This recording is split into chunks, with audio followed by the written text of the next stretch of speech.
476 अंग ते अगे फरमाउंदे ने। सो एक दिन कबीर जी के प्रेमी सिख आपस में सलाह करके कामकार लई बाहर जाण नूं तैयार हो गए। जाण लग्गियां कबीर जी के कोल पहुंचे, पर कोशिश की कुछ पहुंचे ना पहुंचे, पर उन्होंने तुरन लग्गियां आपो सलाह करके पक्के इरादे नाल इउं कहा भी सो कबीर जी तुहाडे आसरे कारोबार करन लई जा रहे महापुरुषो, सहायता करियो, जे आवांगे दसवंध भेटा करांगे। ऐ सुख लिया उन्होंने। जिस वेले चंगे संकल्प नाल बाहर जाके काम शुरू किया, महाराज की किरपा हो गई। चलो चंगे पासे लाउणी सी माया, दसवंध कढ़ना संतां महात्मा नूं देना सीगा। सो बहुत माया भरी उन्होंने। ਜਿਹੜੇ ਕੰਮ ਨੂੰ ਹੱਥ ਪਾਉਣ ਬਰਕਤ ਹੀ ਬਰਕਤ, ਮਿੱਟੀ ਵੀ ਸੋਨਾ ਹੁੰਦੀ ਜਾਵੇ। 6 ਮਹੀਨੇ ਤੱਕ ਉਹ ਕੰਮ ਕਰਕੇ ਵਾਪਸ ਆਏ। ਵਾਪਸ ਆਇਆ ਸਲਾਹ ਕੀਤੀ ਪਹਿਲਾਂ ਦਸਵੰਧ ਦੇ ਦਈਏ, ਬਾਅਦ ਵਿੱਚ ਹੀ ਘਰੇ ਵੜੀਏ, ਫਿਰ ਮਾਇਆ ਕੱਢਣੀ ਔਖੀ ਹੋ ਜਾਂਦੀ, ਘਰ ਦੇ ਹੀ ਦੱਬ ਲੈਂਦੇ ਆ। ਜਿਸ ਵੇਲੇ ਕਾਸ਼ੀ ਪੁੱਜੇ ਪਹਿਲਾਂ ਕਹਿਣ ਲੱਗੇ ਆਪਾਂ ਚਲੋ ਐਂ ਕਰੀਏ ਗੰਗਾ ਇਸ਼ਨਾਨ ਕਰਦੇ ਆ। ਸੋ ਘਾਟ ਤੇ ਆ ਕੇ ਕੱਪੜੇ ਲਾ ਕੇ ਉਹਨਾਂ ਨੇ ਇਸ਼ਨਾਨ ਕੀਤਾ। ਉਹ ਕੁਝ ਦੇਖਦੇ ਸੀ ਜਿਹੜੇ ਨਕਲੀ ਜੇ ਪਾਂਡੇ ਜੇ ਫਿਰਦੇ ਹੁੰਦੇ ਆਸੇ ਪਾਸੇ, ਲਿਬਾਸ ਉਹਨਾਂ ਨੇ ਉਹ ਬਣਾਇਆ ਹੁੰਦਾ, ਉਹ ਫਿਰਦੇ ਹੁੰਦੇ ਦਾਲ ਆਉਣ ਤੇ ਹੀ। ਉਹਨਾਂ ਨੇ ਉਹਨਾਂ ਦੇ ਕੱਪੜਿਆਂ ਚੋਂ ਪੈਸੇ ਕੱਢ ਲਏ।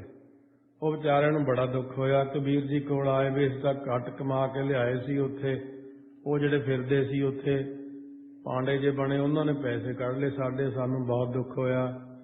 ਇਸ ਗੱਲ ਨੂੰ ਸੁਣ ਕੇ ਕਬੀਰ ਜੀ ਫਰਮਾਉਂਦੇ ਨੇ ਕਿ ਉਹ ਤਾਂ ਜਿਹੜੇ ਬੜੇ ਦੇਖਣ ਨੂੰ ਤਾਂ ਬੜੇ ਲੱਗਦੇ ਸੀਗੇ, ਕੋਈ ਗੇਰੂ ਰੰਗੇ ਕੱਪੜੇ ਪਾਈ ਫਿਰਦਾ ਸਾਧੂ ਬਣਿਆ ਸੀ, ਕੋਈ ਕਿਵੇਂ ਬਣਿਆ ਸੀ, ਕੋਈ ਤਿਲਕ ਲਾਈ ਫਿਰਦਾ ਸੀ। ਸੋ ਕਬੀਰ ਜੀ ਕਹਿਣ ਲੱਗੇ ਰਹਾਉ ਦੀਆਂ ਪੰਗਤੀਆਂ 'ਚ, ਓਏ ਹਰ ਕੇ ਸੰਤ ਨਾ ਆਖੀਐ ਬਾਨਾਰਸ ਕੇ ਠੱਗ। ਕਹਿੰਦੇ ਉਹ ਪਖੰਡੀ ਕਰਮਕਾਂਡੀ ਪੰਡਤ ਹਰੀ ਦੇ ਉਪਾਸਕ ਸੰਤ ਨਹੀਂ ਕਥਨ ਕੀਤੇ ਜਾਂਦੇ, ਉਹ ਤਾਂ ਕਾਂਸ਼ੀ ਦੇ ਅਸਲੀ ਠੱਗ ਨੇ। ਐਸੇ ਸੰਤ ਨਾ ਮੌਕਾ ਭਾਵ ਹੈ। ਇਸ ਤਰ੍ਹਾਂ ਦੇ ਸੰਤ ਮੈਨੂੰ ਨਹੀਂ ਚੰਗੇ ਲੱਗਦੇ। ਦਾਲਾ ਸਿਉ ਪੇਡਾ ਗਟਕਾਵਹਿ ਰਹਾਓ। ਕਹਿੰਦੇ ਜੋ ਆਪਣੇ ਲੋਕ ਦਿਖਾਵੇ ਅਨੁਸਾਰ ਦਾਲ ਫੁਲਕੇ ਨਾਲ ਆਪਣੇ ਪੇਟ ਨੂੰ ਭਰਦੇ ਨੇ। ਦਾਲਾਂ ਹੁੰਦੀਆਂ ਟਾਹਣੀਆਂ ਦੇ ਮਗਰ ਲੱਗ ਕੇ ਬ੍ਰਿਛ ਨੂੰ ਪੇਡਾ ਜਿਹੜਾ ਮੁੱਢੋਂ ਹੀ ਗਟਕਾਵੈ ਕੁੱਟ ਦਿੰਦੇ, ਭਾਵ ਮਾਇਆ ਵਾਸਤੇ ਬੰਦਾ ਹੀ ਮਾਰ ਦਿੰਦੇ ਨੇ। ਚੰਗੇ ਬੰਦੇ ਨੇ ਇਹ। ਦਾਲਾ ਹੁੰਦਾ ਪਦਾਰਥਾਂ ਦੇ ਸਹਿਤ ਜਿਹੜੇ ਪੁਰਸ਼ ਹਨ, ਉਹਨਾਂ ਦੇ ਪੇਡਾ ਸਰੀਰ ਨੂੰ ਪਹਿਲਾਂ ਮਾਰ ਕੇ ਧਾੜਵੀ ਜਿਹੜੇ ਨੇ ਡਾਕੂਆਂ ਵਾਂਗੂ ਫਿਰ ਮਾਇਆ ਕੱਢ ਕੇ ਆਪਣੇ ਪੇਟ ਨੂੰ ਗੱਡ-ਗੱਡ ਕਰਕੇ ਭਰਦੇ ਆ। ਪਰ ਤੁਸੀਂ ਐਸੇ ਠੱਗਾਂ ਪਾਸੋਂ ਆਪਣੀਆਂ ਜਾਨਾਂ ਬਚਾ ਕੇ ਆ ਗਏ, ਸ਼ੁਕਰ। ਤਾਂ ਜਿਵੇਂ ਕੋਈ ਕਾਰ ਦੇ ਵਿੱਚ ਜਾਂਦੇ ਸੀਗੇ, ਜਦੋਂ ਬਨਾਰਸ ਪਹੁੰਚੇ, ਕਲਕੱਤੇ ਦੇ ਸਿੰਘ ਸੀ ਨਾਲ, ਟੱਬਰ ਟੀਰ ਵੀ ਸਾਰਾ। ਉਹਨਾਂ ਦਾ ਨਿਆਣਾ ਛੋਟਾ ਜਿਹਾ ਕਹਿੰਦਾ ਬਾਪੂ ਜੀ, ਕਹਿੰਦਾ ਸੁਣਿਆ ਬਨਾਰਸ ਦੇ ਠੱਗ ਹੁੰਦੇ ਨੇ। ਕਹਿੰਦੇ ਕੋਈ ਨਹੀਂ, ਇੱਥੇ ਹੁਣੇ ਦਿਖਾ ਦਿੰਦੇ ਆ। ਉਹ ਕਹਿੰਦੇ ਅਸੀਂ ਸਾਬਣ ਨਾਲ ਹੱਥ ਧੋ ਕੇ ਆਪਦਾ ਸਾਬਣ ਉੱਥੇ ਟੈਂਕੀ ਨੂੰ ਟੂਰੀ 'ਚ ਲੱਗੀ ਛੋਟੀ ਜਿਹੀ ਟੈਂਕੀ ਭਾਂਡੇ ਧੋਣ ਵਾਲੀ, ਕਹਿੰਦੇ ਮੇਰੇ ਧਿਆਨ ਸੀ ਵੀ ਸਾਬਣ ਕੋਈ ਚੱਕ ਨਾ ਲਵੇ। ਕਹਿੰਦੇ ਉਹ ਨਿੱਕਾ ਜਿਹਾ ਬਾਲਕਾ ਜਿਹਾ ਉੱਥੇ ਭਾਂਡੇ ਧੋਣ ਵਾਲਾ ਗਿਆ, ਉਹਨੇ ਸੜੀ ਜੀ ਬੋਰੀ ਸਾਬਣ ਦੇ ਉੱਤੇ ਰੱਖਤੀ ਵੀ ਕਿਸੇ ਨੂੰ ਪਤਾ ਹੀ ਨਾ ਲੱਗੇ। ਕਹਿੰਦੇ ਆਹ ਤੈਨੂੰ ਦਿਖਾਵਾਂ। ਉਹਨੂੰ ਪੁੱਛਿਆ ਇੱਥੇ ਸਾਬਣ ਪਿਆ ਸੀ? ਕਹਿੰਦਾ ਜੀ ਪਤਾ ਨਹੀਂ। ਕਹਿੰਦੇ ਜਦ ਮੈਂ ਬੋਰੀ ਚੱਕੀ ਥੱਲਿਓਂ ਨਿਕਲ ਆਇਆ, ਕਹਿੰਦੇ ਫਿਰ ਮੈਂ ਉਹ ਹੋਟਲ ਵਾਲੇ ਨੂੰ ਬੁਲਾਇਆ। ਉਹ ਕਹਿੰਦਾ ਜੀ ਇਹ ਨਿਆਣੇ ਐਂ ਕਰਦੇ। ਅਸੀਂ ਇੱਕ ਵਾਰ, ਬੜੀ ਪੁਰਾਣੀ ਗੱਲ ਆ, 1980 'ਚ ਕਲਕੱਤੇ ਤੋਂ ਆਉਂਦੇ ਸੀ। ਜਦ ਅਸੀਂ ਰਾਤ ਨੂੰ ਬਨਾਰਸ ਪਹੁੰਚੇ 8-9 ਵਜੇ ਕਾਰ ਦੇ ਵਿੱਚ ਸੀਗੇ, 9 ਵਜੇ ਸਾਡੇ ਮਗਰ ਲੱਗੇ ਬੰਦੇ। ਮਗਰ ਕਾਰ ਉਹਨਾਂ ਭਜਾਈ ਚੰਗੀ, ਸਾਡੀ ਵੀ ਭਜਾਈ ਹੋਈ। ਉਹ ਕੁਦਰਤੀ ਇੱਕ ਪੰਜਾਬੀਆਂ ਦਾ ਢਾਬਾ ਸੀ, ਉੱਥੇ ਟਰੱਕ ਖੜੇ ਸੀ ਬਹੁਤ ਸਾਰੇ। ਅਸੀਂ ਉੱਥੇ ਮੂਹਰੇ ਲਿਆ ਕੇ ਗੱਡੀ ਖੜਾਤੀ। ਉਹ ਫਿਰ ਦੂਰੋਂ ਖੜ ਕੇ ਉੱਤਰ ਕੇ ਦੇਖ ਦੂਖ ਕੇ ਚਲੇ ਗਏ ਵੀ ਹੱਥੋਂ ਨਿਕਲ ਗਏ। ਮੈਂ ਹਲੇ ਕਹਿੰਦਾ ਹੀ ਸੀ, ਮੈਂ ਕਿਹਾ ਬਨਾਰਸ ਵਿੱਚ ਖਾਸਾ ਠੱਗਪੁਣਾ ਜਿਹਾ ਹੁੰਦਾ। ਉਹ ਜਦੇ ਹੀ ਆ ਗਏ ਸਾਹਮਣੇ। ਸੋ ਇਸ ਕਰਕੇ ਆਇਆ ਕਬੀਰ ਜੀ ਕਹਿੰਦੇ ਇਹ ਠੱਗ ਟੋਲਾ ਬਹੁਤ ਜ਼ਿਆਦੇ ਆ। ਗਾਜ ਸਾਢੇ ਤੈ ਤੈ ਧੋਤੀਆਂ ਤੇਹਰੇ ਪਾਇਨ ਤੱਗ। ਲੋਕ ਦਿਖਾਵੇ ਅਨੁਸਾਰ 3.5 ਗਜ ਦੀਆਂ 2 ਧੋਤੀਆਂ ਰੱਖਦੇ, ਇੱਕ ਲਾਉਣੀ ਦੂਜੀ ਬੰਨਣੀ। ਤੇਰੇ ਹੁੰਦਾ 3 ਆਗਾਂ ਦੀ, ਭਾਵ ਤੰਦਾਂ ਵਾਲੇ ਤੱਗ ਹੁੰਦੇ, ਜਨੇਊ ਪਾਏ ਨੇ। ਘਸ ਕੇ ਜੇ ਕੋਈ ਤੰਦ ਟੁੱਟ ਜਾਵੇ ਤਾਂ ਜਨੇਊ ਟੁੱਟਣ ਦਾ ਦੋਸ਼ ਨਾ ਲੱਗੇ, ਕਿਉਂਕਿ ਅਸਲੀ ਜਨੇਊ 2 ਆਗਾਂ ਦੇ ਹੁੰਦੇ ਨੇ। 3 ਤਰ੍ਹਾਂ ਦੇ ਜਨੇਊ ਪਾਏ ਜਾਂਦੇ ਨੇ, ਇੱਕ ਮਾਲਾ, ਦੂਜਾ ਜਨੇਊ, ਤੀਸਰਾ ਅਨੰਤ। ਗਲੀ ਜਿਨ੍ਹਾਂ ਜਪ ਮਾਲੀਆਂ, ਲੋਟੇ ਹੱਥ ਨਿਬੱਗ। ਜਿਨ੍ਹਾਂ ਦੇ ਗਲ ਵਿੱਚ ਮਾਲਾਂ ਪਈਆਂ ਹੁੰਦੀਆਂ ਨੇ ਅਤੇ ਹੱਥ ਵਿੱਚ ਨਿਬੱਗ ਹੁੰਦੇ ਨੇ, ਬਹੁਤ ਚਿੱਟੇ ਚਮਕੀਲੇ ਗੜਵੇ ਫੜੇ ਹੁੰਦੇ ਨੇ। ਅਥਵਾ ਇਹ ਹੁੰਦਾ ਨੇ ਬੱਗ, ਪਾਠ ਵੱਖਰਾ ਵੱਖਰਾ ਵੀ ਹੈ। ਲੋਟੇ ਹੱਥ ਨੇ ਬੱਗ, ਨੇ ਹੁੰਦਾ ਵਿਸ਼ੇਸ਼ ਕਰਕੇ ਉਹਨਾਂ ਨੇ ਬਗਲਿਆਂ ਵਾਲਾ ਰੂਪ ਧਾਰਨ ਕੀਤਾ ਹੁੰਦਾ ਹੈ। ਹੋਏ ਹਰ ਕੇ ਸੰਤ ਨਾ ਆਖੀਐ, ਬਾਨਾਰਸ ਕੇ ਠੱਗ, ਐਸੇ ਸੰਤ ਨ ਮੋਹ ਕਉ ਭਾਵ ਹੈ, ਦਾਲਾ ਸਿਉ ਭੇਡਾ ਗਟਕਾਵਹਿ ਰਹਾਉ। ਇਹ ਆਪਾਂ ਅਰਥ ਪਹਿਲਾਂ ਕਰ ਚੁੱਕੇ ਹਾਂ ਪੰਗਤੀਆਂ ਦੇ। ਬਾਸਨ ਮਾਂਜ ਚਰਾਵਹਿ ਉੱਪਰ, ਕਾਠੀ ਧੋਏ ਜਲਾਵਹਿ। ਬਾਸਨ ਹੁੰਦਾ ਭਾਂਡੇ ਚੰਗੀ ਤਰ੍ਹਾਂ ਮਾਂਜ ਕੇ ਚੁੱਲ੍ਹੇ ਉੱਤੇ ਚੜਾਉਂਦੇ ਆ। ਫਿਰ ਕਾਠੀ ਹੁੰਦੀਆਂ ਲੱਕੜਾਂ, ਲੱਕੜਾਂ ਨੂੰ ਧੋ ਕੇ ਬਾਲਦੇ, ਆਖੇ ਲੱਕੜਾਂ ਜੂਠੀਆਂ ਹੁੰਦੀਆਂ। ਵਸੁਧਾ ਖੋਦ ਕਰਹਿ ਦੋਏ ਚੂਲੇ, ਸਾਰੇ ਮਾਣਸ ਖਾਵਹਿ। ਵਸੁਧਾ ਪਾਠ ਨਹੀਂ ਕਰਨਾ। ਵਸੁਧਾ ਹੁੰਦੀ ਧਰਤੀ ਨੂੰ ਇੱਕ ਗਿੱਠ ਡੂੰਘਾ ਖੋਦ ਪੱਟ ਕੇ ਚੁੱਲ੍ਹਾ ਬਣਾਉਂਦੇ ਆ। ਇੱਕ ਤੇ ਦਾਲ, ਦੂਜੇ ਤੇ ਰੋਟੀ ਤਿਆਰ ਕਰਦੇ। ਸਾਰੇ ਬੰਦੇ ਫਿਰ ਇੱਕ ਲਾ ਕੇ ਲਾਈਨ ਜੀ ਬਹਿ ਜਾਂਦੇ, ਦਾਲ ਰੋਟੀ ਖਾਂਦੇ। ਉਹ ਤੋਂ ਇਹ ਪਤਾ ਲੱਗੇ ਕਿ ਇਹਨਾਂ ਪੰਡਤਾਂ ਦਾ ਆਪੋ ਵਿੱਚ ਬਹੁਤ ਪਿਆਰ ਹੈ। ਪਰ ਕਰਮ ਉਹਨਾਂ ਦੇ ਇਹੋ ਜਿਹੇ ਭੈੜੇ ਆ ਕਿ ਜੇ ਉਹਨਾਂ ਦਾ ਦਾਅ ਲੱਗ ਜਾਏ ਤਾਂ ਸਾਰੇ ਮਨੁੱਖ ਨੂੰ ਹੀ ਖਾ ਜਾਂਦੇ ਆ। ਸਾਰੇ ਮਾਣਸ ਖਾਵੇ। ਮਾਇਆ ਦੇ ਲਾਲਚ ਕਰਕੇ ਮਨੁੱਖ ਨੂੰ ਜਾਨੋਂ ਹੀ ਮਾਰ ਦਿੰਦੇ ਨੇ। ਕੀ 100 ਰੁਪਈਏ ਪਿੱਛੇ, 50 ਰੁਪਈਏ ਪਿੱਛੇ, 10 ਰੁਪਈਏ ਪਿੱਛੇ ਬੰਦਾ ਮਾਰ ਦੇਣਾ। ਸੋ ਜਿਵੇਂ ਕੋਈ ਬੰਦਾ ਇੱਥੇ ਆਇਆ, ਕਿਸੇ ਅੰਗਰੇਜ਼ ਨੂੰ ਕਹਿਣ ਲੱਗਿਆ, ਆ ਤੁਹਾਡੇ ਮੁਲਕਾਂ ਦੇ ਵਿੱਚ ਕਹਿੰਦਾ ਕਾਗਜ਼ ਬੜਾ ਵੇਸਟ ਕਰਦੇ ਆ। ਜਦੋਂ ਹੱਥ ਜੇ ਸਾਫ਼ ਕਰੀ ਜਾਣਗੇ, ਕਾਗਜ਼ ਹੀ ਕਾਗਜ਼। ਉਹ ਕਹਿੰਦਾ ਤੁਹਾਡੇ ਉੱਥੇ ਬੰਦਾ ਹੀ ਵੇਸਟ ਕਰ ਦਿੰਦੇ, ਅਸੀਂ ਤਾਂ ਕਾਗਜ਼ ਹੀ ਵੇਸਟ ਕਰਦੇ। ਜਿਹੜੀ ਚੀਜ਼ ਜ਼ਿਆਦਾ ਹੁੰਦੀ ਉਹੀ ਵੇਸਟ ਕਰਨੀ ਹੈ। ਤੁਹਾਡੇ ਬੰਦੇ ਜ਼ਿਆਦਾ, ਤੁਸੀਂ ਬੰਦਾ ਹੀ ਵੇਸਟ ਕਰ ਦਿੰਦੇ ਹੋ। ਕਿੰਨੇ ਬੰਦੇ ਰੋਜ਼ ਮਰਦੇ ਤੁਹਾਡੇ ਉੱਥੇ। ਇਸ ਕਰਕੇ ਮਹਾਰਾਜ ਕਹਿੰਦੇ ਨੇ ਕਬੀਰ ਜੀ ਦੀ ਰਚਨਾ ਰਾਹੀਂ, ਓਏ ਪਾਪੀ ਸਦਾ ਫਿਰਹਿ ਅਪਰਾਧੀ, ਮੁਖੋਂ ਅਪਰਸ ਕਹਾਵਹਿ। ਇਹ ਅਪਰਸ ਪਾਠ ਨਹੀਂ ਕਰਨਾ। ਸੁਖਮਨੀ ਸਾਹਿਬ 'ਚ ਵੀ ਆਉਂਦਾ ਅਪਰਸ, ਐਡਾ ਡੈਸ਼ ਪਰਸ, ਸਪਰਸ਼ ਕਰਨ ਦੀ ਗੱਲ ਹੈ। ਅਪਰਸ ਹੁੰਦਾ ਮੈਂ ਉਹ ਤੁਰੇ ਜਾਂਦੇ, ਜੇ ਕੱਪੜਾ ਵੀ ਨਾਲ ਟੱਚ ਹੋ ਜਾਏ ਕਿਸੇ ਦਾ, ਕਹਿਣਗੇ ਕੱਪੜੇ ਧੋਣ ਵਾਲੇ ਹੋਏ, ਫਲਾਣੇ ਦੇ ਕੱਪੜੇ ਨਾਲ ਕੱਪੜਾ ਲੱਗ ਗਿਆ, ਉਹ ਝੂਠਾ ਸੀ। ਹੁਣ ਕਬੀਰ ਜੀ ਫਰਮਾਉਂਦੇ ਆ, ਪਾਪੀ ਪੰਡਤ ਹਮੇਸ਼ਾ ਹੀ ਅਪਰਾਧੀ ਗੁਨਾਹਾਂ ਨੂੰ ਕਰਦੇ ਫਿਰਦੇ ਨੇ। ਮੂੰਹੋਂ ਆਪਣੇ ਆਪ ਨੂੰ ਅਪਰਸ, ਆਪਣੇ ਨਾਲ ਦੂਜੇ ਨੂੰ ਛੋਹਣ ਨਾ ਦੇਣਾ। ਮੈਂ ਛੋਹਣ ਨਹੀਂ ਦਿੰਦਾ ਦੂਜੇ ਨੂੰ, ਆਪਣੇ ਨਾਲ ਕਿਸੇ ਨੂੰ ਲੱਗਣ ਨਹੀਂ ਦਿੰਦੇ। ਜੇ ਕੋਈ ਲੱਗ ਵੀ ਜਾਵੇ ਤਾਂ ਸਣੇ ਕੱਪੜੇ ਇਸ਼ਨਾਨ ਕਰਦੇ ਆ। ਨਿਰਹਾਰ ਵਰਤੀਆ ਪਰਸਾ, ਇੱਕ ਲੂਕ ਨਾ ਦੇਵੈ ਦਰਸਾ, ਇੱਕ ਮਨ ਹੀ ਗਿਆਤਾ। ਗਿਆਨ ਧਿਆਨ ਤੀਰਥ ਇਸਨਾਨੀ, ਸੋਮ ਪਾਕ ਅਪਰਸ ਉਦਿਆਨੀ। ਰਾਮ ਨਾਮ ਸੰਗ ਮਨ ਨਹੀਂ ਹੇਤਾ, ਜੋ ਕਛ ਕੀਨੋ ਸੋ ਅਨੇਤਾ। ਇਹ ਤਾਂ ਪਖੰਡੀ ਅਪਰਸ ਦੇ ਲੱਖਣ ਕਹੇ। ਹੁਣ ਅਸਲੀ ਇਹ ਅਪਰਸ ਦੇ ਲੱਖਣ ਕਹਿੰਦੇ ਨੇ ਉਹ ਗੁਰੂ ਮਹਾਰਾਜ ਨੇ ਸੁਖਮਨੀ ਸਾਹਿਬ 'ਚ ਕਹੇ ਨੇ। ਸਲੋਕ ਉਚਾਰਦੇ ਨੇ, ਉਰ ਧਾਰ ਹੈ ਜੋ ਅੰਤਰ ਨਾਮ, ਸਰਬ ਮੈਂ ਪੇਖੈ ਭਗਵਾਨ। ਨਿਮਕ ਨਿਮਕ ਠਾਕੁਰ ਨਮਸਕਾਰ ਹੈ, ਨਾਨਕ ਉਹ ਅਪਰਸ ਸਗਲ ਨਿਸਤਾਰ ਹੈ।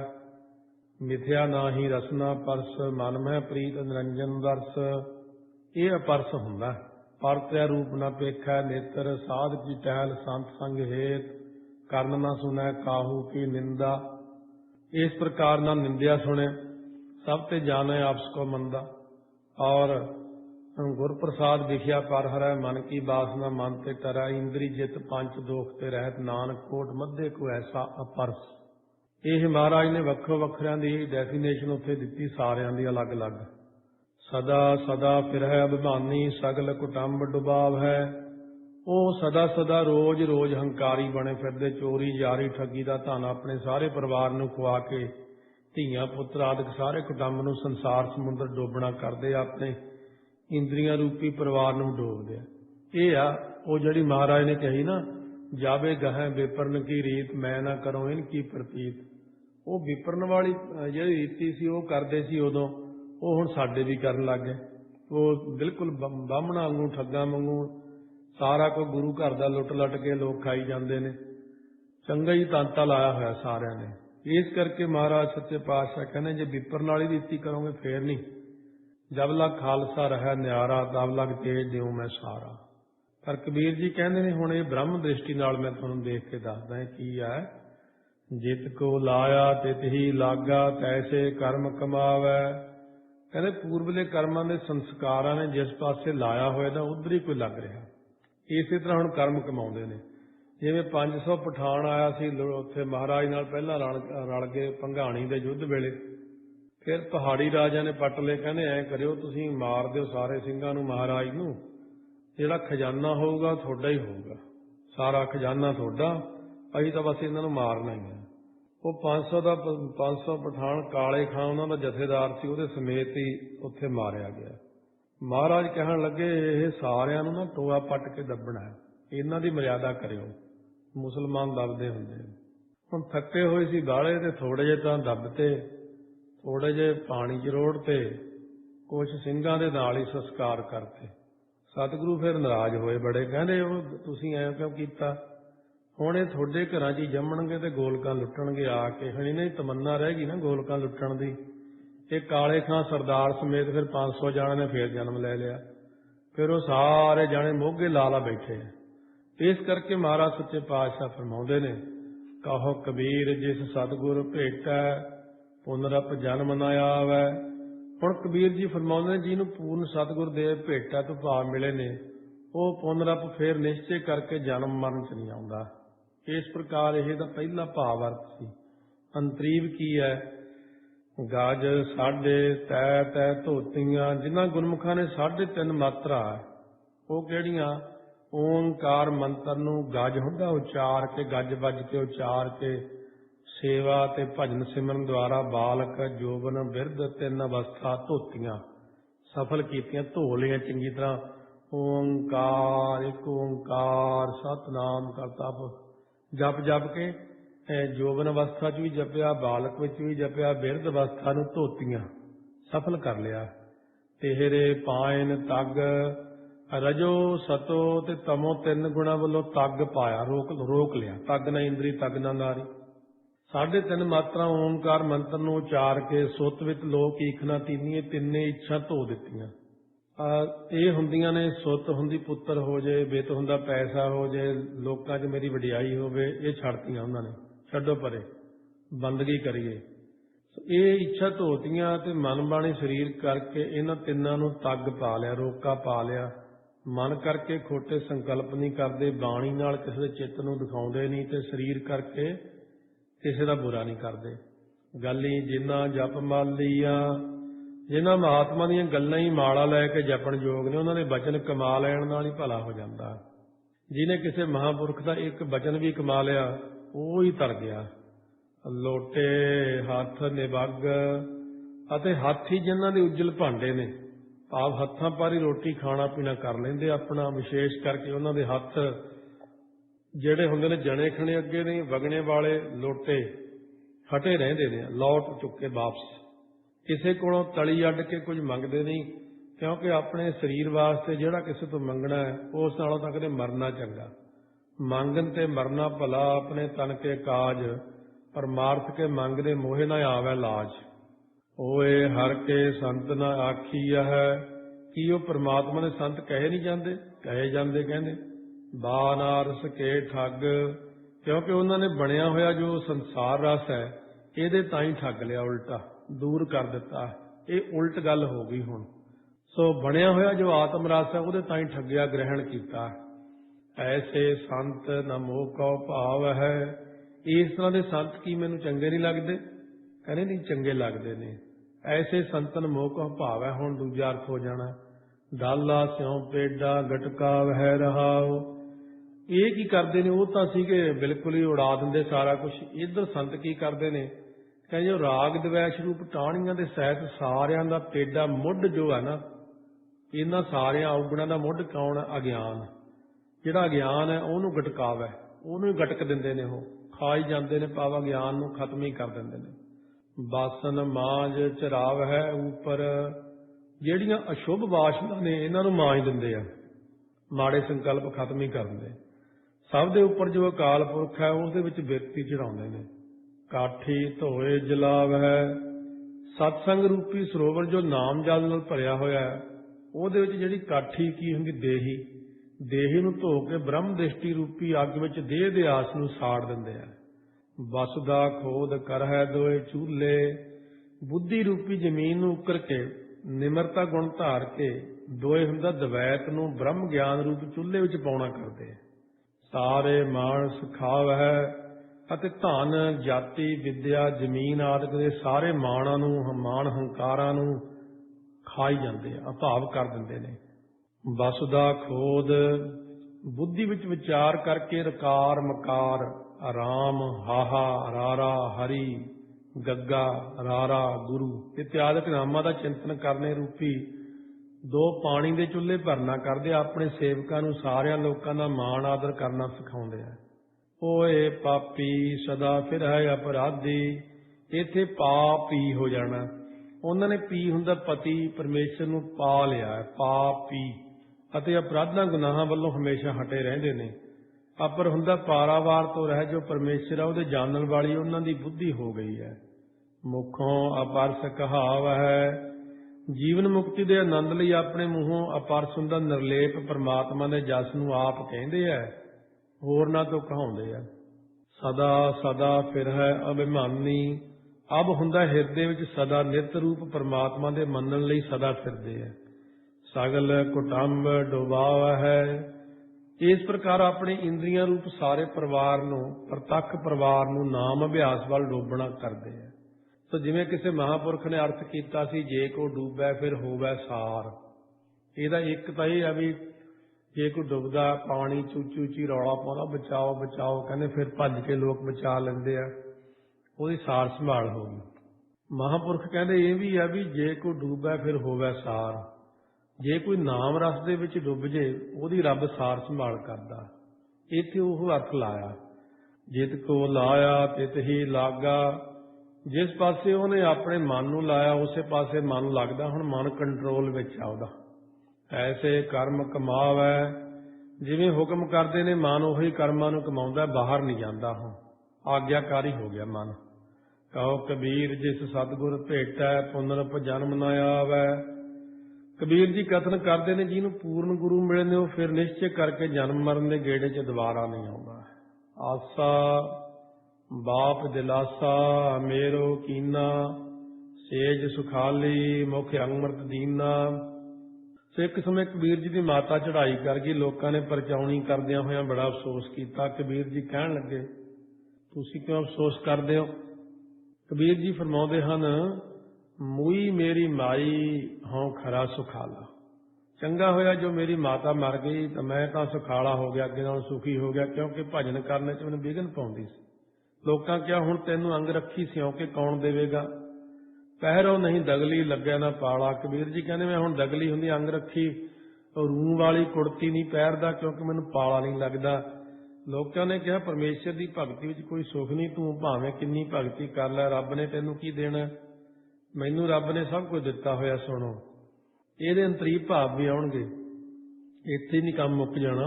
ਮਾਂ ਉੱਥੇ ਹੋਰ ਅੱਖਰ ਨੂੰ ਕਿਹਾ ਉਹਨਾਂ ਨੇ, ਬਾਪ ਦਿਲਾਸਾ ਮੇਰੋ ਕੀਨਾ। ਮੇਰਾ ਬਾਪ ਕੌਣ ਹੈ? ਪਿਤਾ ਪਰਮਾਤਮਾ ਨੇ ਮੈਨੂੰ ਬੜਾ ਧੀਰ ਦਿੱਤਾ ਹੋਇਆ ਰੱਬ ਨੇ। ਸੇਜ ਸੁਖਾਲੀ ਮੁਖ ਅੰਮ੍ਰਿਤ ਦੀਨਾ, ਸੌਣ ਲਈ ਸੁਖ ਵਾਲੀਆਂ ਸੇਜਾਂ ਤੇ ਮੂੰਹ ਵਿੱਚ ਪਾਉਣ ਲਈ ਕਈ ਤਰ੍ਹਾਂ ਦੇ ਅੰਮ੍ਰਿਤ ਮਿੱਠੇ ਭੋਜਨ ਪਦਾਰਥ ਦਿੱਤੇ ਹੋਏ ਨੇ। ਜੇ ਪ੍ਰਸਾਦ 36 ਅੰਮ੍ਰਿਤ ਖਾਏ ਤੇ ਠਾਕੁਰ ਕੋ ਰੱਖ ਮਨ ਮਾਹੇ। ਜਿਸ ਦਾ ਦਿੱਤਾ ਸਭ ਕੁਝ ਲੈਣਾ, 36 ਅੰਮ੍ਰਿਤ ਭੋਜਨ ਖਾਣਾ ਉਹਦੀ ਦਿੱਤੀ। ਸੇਜ ਸੁਖਾਲੀ ਸੀਤਲ ਪਵਣਾ, ਸਹਿਜ ਕੇਲ ਰੰਗ ਕਰਨਾ ਜੀਓ। ਇਸ ਬਾਪ ਕਹੋ ਕਿਉਂ ਮਨੋਂ ਵਿਸਾਰੀ। ਉਹ ਪਿਤਾ ਪਰਮਾਤਮਾ ਨੂੰ ਮੈਂ ਆਪਣੇ ਮਨ ਚੋਂ ਕਿਉਂ ਭੁਲਾਵਾਂ? ਉਹਦੀ ਕਿਰਪਾ ਜਿਸ ਉੱਤੇ ਵੀ ਹੈ। ਆਗਾ ਗਿਆ ਨਾ ਬਾਜੀ ਹਾਰੀ, ਉਹ ਆਗੇ ਪਰਲੋਕ ਵਿੱਚ ਮਨੁੱਖਾ ਦੇ ਰੂਪੀ ਬਾਜੀ ਨੂੰ ਹਾਰ ਕੇ ਨਹੀਂ ਗਿਆ ਹੈ। ਦੂਸਰਾ ਭਾਵ ਕੀ ਹੈ? ਬਾਪ ਦਿਲਾਸਾ ਮੇਰੋ ਕੀਨਾ, ਪਿਤਾ ਗੁਰੂ ਜੀ ਨੇ ਮੈਨੂੰ ਬਹੁਤ ਹੀ ਧੀਰਜ ਦਿੱਤਾ ਹੈ। ਸੇਜ ਸੁਖਾਲੀ ਮੁਖ ਅੰਮ੍ਰਿਤ ਦੀਨਾ, ਸਰਦਾ ਸੰਯੁਕਤ ਬੁੱਧੀ ਰੂਪੀ ਸੇਜਾ ਸੁੱਖਾਂ ਦੀ ਘਰ ਕਰ ਦਿੱਤੀ ਹੁਣ, ਤੇ ਮੁਖ ਵਿੱਚ ਨਾਮ ਅੰਮ੍ਰਿਤ ਦੇਣਾ ਕੀਤਾ ਹੈ। ਇਸ ਬਾਪ ਕਉ ਕਿਉਂ ਮਨੋਂ ਵਿਸਾਰੀ। ਉਹ ਪਿਤਾ ਗੁਰੂ ਨੂੰ ਮੈਂ ਆਪਣੇ ਮਨ ਚੋਂ ਕਿਉਂ ਭੁਲਾ? ਪਿਤਾ ਪਰਮੇਸ਼ਰ ਹੈ, ਪਿਤਾ ਸਤਿਗੁਰੂ ਜੀ ਹੈ। ਦੋ ਲਾਏ ਨੇ ਹੁਣ ਪਿਤਾ ਇੱਥੇ। ਇੱਕ ਸੰਸਾਰੀ ਪਿਤਾ ਹੁੰਦਾ, ਇੱਕ ਵਿਦਿਆ ਪੜ੍ਹਾਉਣ ਵਾਲੇ ਨੂੰ ਵੀ ਪਿਤਾ ਕਹਿੰਦੇ, ਗੁਰੂ ਵੀ ਕਹਿੰਦੇ ਉਹਨੂੰ। ਆਗਾ ਗਿਆ ਨਾ ਬਾਜੀ ਹਾਰੀ, ਜਿਨ੍ਹਾਂ ਦੀ ਕਿਰਪਾ ਨਾਲ ਮਨੁੱਖਾ ਦੇ ਰੂਪੀ ਬਾਜੀ ਨੂੰ ਹਾਰ ਕੇ ਆਗਿਆ ਭਾਵ ਪਰਲੋਕ 'ਚ ਕੋਈ ਨਹੀਂ ਗਿਆ ਹੈ। ਨਾ ਕੋਈ ਆਗਿਆ ਪਰਲੋਕ 'ਚ ਗਿਆ, ਨਾ ਹੀ ਮਨੁੱਖਾ ਦੇ ਰੂਪੀ ਬਾਜੀ ਹਾਰੀ। ਮੂਈ ਮੇਰੀ ਮਾਈ ਹੋਂ ਖਰਾ ਸੁਖਾਲਾ, ਗੁਰਾਂ ਦੀ ਕਿਰਪਾ ਨਾਲ ਮੇਰੀ ਮਾਤਾ ਜਿਹੜੀ ਸੀ ਨਾ ਮਾਇਆ, ਉਹ ਮਰ ਗਈ ਅਸਲ 'ਚ, ਜਿੱਤੇ ਮੈਂ ਚੰਗਾ ਸੁਖੀ ਹੋ ਗਿਆ। ਅੰਤਰੀਵ ਭਾਵ ਆਉਂ ਹੈ, ਮਾਇਆ ਮਰ ਗਈ ਮੇਰੇ ਅੰਦਰੋਂ। ਪਹਿਰੋ ਨਹੀਂ ਦਗਲੀ ਲੱਗੈ ਨਾ ਪਾਲਾ ਰਹਾਓ। ਹੁਣ ਮੈਂ ਕਾਰਨ ਦੇਹੀ, ਸੂਖਮ ਦੇਹੀ ਤੇ ਅਸਥੂਲ ਦੇਹੀ, ਇਹ ਤਿੰਨੇ ਸਰੀਰਾਂ ਰੂਪੀ ਦਗਲੀ ਜਿਹੜੀ ਰੂੰਦਾਰ ਅੰਗ ਰੱਖੀ ਨਹੀਂ ਪਹਿਨਦਾ, ਕਿਉਂਕਿ ਅਵਿਦਿਆ ਰੂਪੀ ਪਾਲਾ ਮੈਨੂੰ ਲੱਗਦਾ ਹੀ ਨਹੀਂ। ਹੁਣ ਮੈਂ ਤਿੰਨਾਂ ਦਹੀਆਂ ਤੋਂ ਮੁਕਤ ਹੋ ਗਿਆ। ਬ੍ਰਹਮ ਗਿਆਨ ਦੀ ਗੱਲ ਹੈ। ਅਸਥੂਲ ਸਰੀਰ ਦੇਹ ਦਿਆਸ ਤੋਂ ਮੁਕਤ ਹੋਣਾ, ਫਿਰ ਸੂਖਮ ਤੋਂ ਮੁਕਤ ਹੋਣਾ, ਫਿਰ ਕਾਰਨ ਦੇਹੀ। ਇਹ ਛੋਟੀ ਜੀ ਚੀਜ਼ ਨਹੀਂ ਹੈ, ਬਹੁਤ ਬਹੁਤ ਔਖੀ ਚੀਜ਼ ਹੈ। ਮੂਈ ਮੇਰੀ ਮਾਈ, ਹੰਗਤਾ ਮਮਤਾ ਰੂਪੀ ਮੇਰੀ ਮਾਂ ਮਰ ਗਈ ਹੈ, ਇਸ ਤੇ ਮੈਂ ਚੰਗਾ ਸੁਖੀ ਹੋ ਗਿਆ, ਕਿਉਂਕਿ ਹੰਗਤਾ ਮਮਤਾ ਕਰਕੇ ਮੈਨੂੰ ਬਾਰ-ਬਾਰ ਜਨਮ ਮਿਲਦਾ ਸੀ। ਪਹਿਰੋ ਨਹੀਂ ਦਗਲੀ, ਦੇਹ ਦਿਆਸ ਰੂਪੀ ਕੁੜਤੀ ਨਹੀਂ ਪਹਿਰਾਂਗਾ, ਕਿਉਂਕਿ ਜੜਤਾ ਰੂਪੀ ਪਾਲਾ ਨਹੀਂ ਲੱਗਦਾ ਹੁਣ ਮੈਨੂੰ। ਪੋਖ ਤੁਖਾਰ ਨਾ ਵਿਆਪਈ, ਕੰਠ ਮਿਲਿਆ ਹਰ ਨਾਹੋ, ਉੱਥੇ ਵੀ ਇਹੀ ਭਾਵ ਅਰਥ ਆਉਂਦਾ। ਬਾਲ ਤਿਸ ਬਾਪੈ ਜਿਨ ਹਉ ਜਾਇਆ, ਮੈਂ ਉਹ ਵਾਹਿਗੁਰੂ ਤੋਂ ਕੁਰਬਾਨ ਬਲਿਹਾਰ ਜਾਵਾਂ ਜਿਹਨੇ ਮੈਨੂੰ ਪੈਦਾ ਕੀਤਾ। ਉਸ ਪਿਤਾ ਗੁਰੂ ਸਾਹਿਬ ਤੋਂ ਬਲਿਹਾਰ ਜਾਣਾ ਜਿਹਨੇ ਮੈਨੂੰ ਹਉ ਜਾਇਆ ਤੋਂ ਭਾਵ ਸ਼ੁੱਧ ਹੰਕਾਰ ਪੈਦਾ ਕੀਤਾ ਮੇਰੇ 'ਚ। ਇੱਕ ਤਾਂ ਹੰਕਾਰ ਤੇ ਇੱਕ ਸ਼ੁੱਧ ਹੰਕਾਰ। ਸ਼ੁੱਧ ਇਹ ਹੈ ਕਿ ਅਹੰ ਬ੍ਰਹਮ ਅਸਮੀ, ਮੈਂ ਪਰਮਾਤਮਾ ਰੂਪ ਹਾਂ। ਇਹ ਕੋਈ ਹੰਕਾਰ ਪਦਾਰਥਾਂ ਦਾ ਚੱਕੀ ਫਿਰਦਾ ਹੁੰਦਾ ਹੈ। ਪੰਚਾਂ ਤੇ ਮੇਰਾ ਸੰਗ ਚੁਕਾਇਆ, ਪੰਜ ਜਿਹੜੇ ਸੀ ਕਾਮ ਆਦਿਕਾਂ ਦਾ ਸਾਥ ਮੇਰਾ ਦੂਰ ਕਰ ਦਿੱਤਾ ਹੈ। ਪੰਜ ਮਾਰ ਪਾਵਾ ਤਲ ਦੀਨੇ, ਗੁਰਾਂ ਦੀ ਕਿਰਪਾ ਨਾਲ ਪੰਜ ਜਿਹੜੇ ਸੀ ਨਾ ਕਾਮ ਆਦਿਕਾਂ ਨੂੰ ਮਾਰ ਕੇ ਸਾਧਨਾ ਰੂਪੀ ਪੈਰਾਂ ਹੇਠ ਦਬਾਤਾ ਹੁੰਦਾ ਹੈ। ਹਰ ਸਿਮਰਨ ਮੇਰਾ ਮਨ ਤਨ ਭੀਨੇ, ਵਾਹਿਗੁਰੂ ਦੇ ਸਿਮਰਨ 'ਚ ਮੇਰਾ ਮਨ ਅਤੇ ਤਨ ਹੁਣ ਭਿੱਜ ਗਿਆ। ਇਸੇ ਪਿਤਾ ਪਰਮਾਤਮਾ ਦੀ ਪ੍ਰਾਪਤੀ ਕਿਵੇਂ ਹੋਈ ਆਪ ਨੂੰ? ਸੋ ਫਰਮਾਉਂਦੇ ਹਨ ਕਿ ਪਿਤਾ ਹਮਾਰੋ ਵਡ ਗੋਸਾਈਆਂ, ਉਹ ਮਾਲਕ ਹੈ। ਅਨਵੇਂ ਕਰਕੇ ਆਉਣ ਲੱਗਣੀਆਂ ਤੁਕਾਂ ਸਤਿਗੁਰ ਮਿਲੇ। ਜਿਸ ਵੇਲੇ ਪੂਰਨ ਗੁਰੂ ਮੈਨੂੰ ਮਿਲੇ ਨਾ, ਮੈਂ ਬੇਨਤੀ ਕੀਤੀ, ਪਿਤਾ ਹਮਾਰੋ ਵਡ ਗੋਸਾਈ, ਸਾਡਾ ਪਿਤਾ ਪਰਮਾਤਮਾ ਜੋ ਸਾਰਿਆਂ ਤੋਂ ਵੱਡਾ ਪ੍ਰਿਥਵੀ ਦਾ ਮਾਲਕ ਹੈ। ਤਿਸ ਪਿਤਾ ਪੈ ਹਉ ਕਿਉਂ ਕਰ ਜਾਈ, ਉਹ ਪਿਤਾ ਪਰਮਾਤਮਾ ਪਾਸ ਮੈਂ ਕਿਸ ਵਜ੍ਹਾ ਨਾਲ ਜਾਣਾ ਕਰਾਂ ਜੀ। ਤਾਂ ਮਾਰਗ ਦਿਖਾਇਆ, ਫਿਰ ਗੁਰਾਂ ਨੇ ਗਿਆਨ ਭਗਤੀ ਰੂਪ ਰਸਤਾ ਵਿਖਾਉਣਾ ਕੀਤਾ। ਏਕੈ ਠਾਹਰ ਦੁਹਾਂ ਬਸੇਰਾ, ਨਾਲ ਇਹ ਵੀ ਦੱਸਿਆ ਕਿ ਤੇਰਾ ਤੇ ਪਰਮਾਤਮਾ ਦੋਹਾਂ ਦਾ ਇੱਕ ਅੰਤःਕਰਨ ਰੂਪੀ ਜਗ੍ਹਾ ਦਾ ਵਿੱਚ ਅੰਦਰ ਤੁਸੀਂ ਇਕੱਠੇ ਹੀ ਰਹਿੰਦੇ ਹੋ।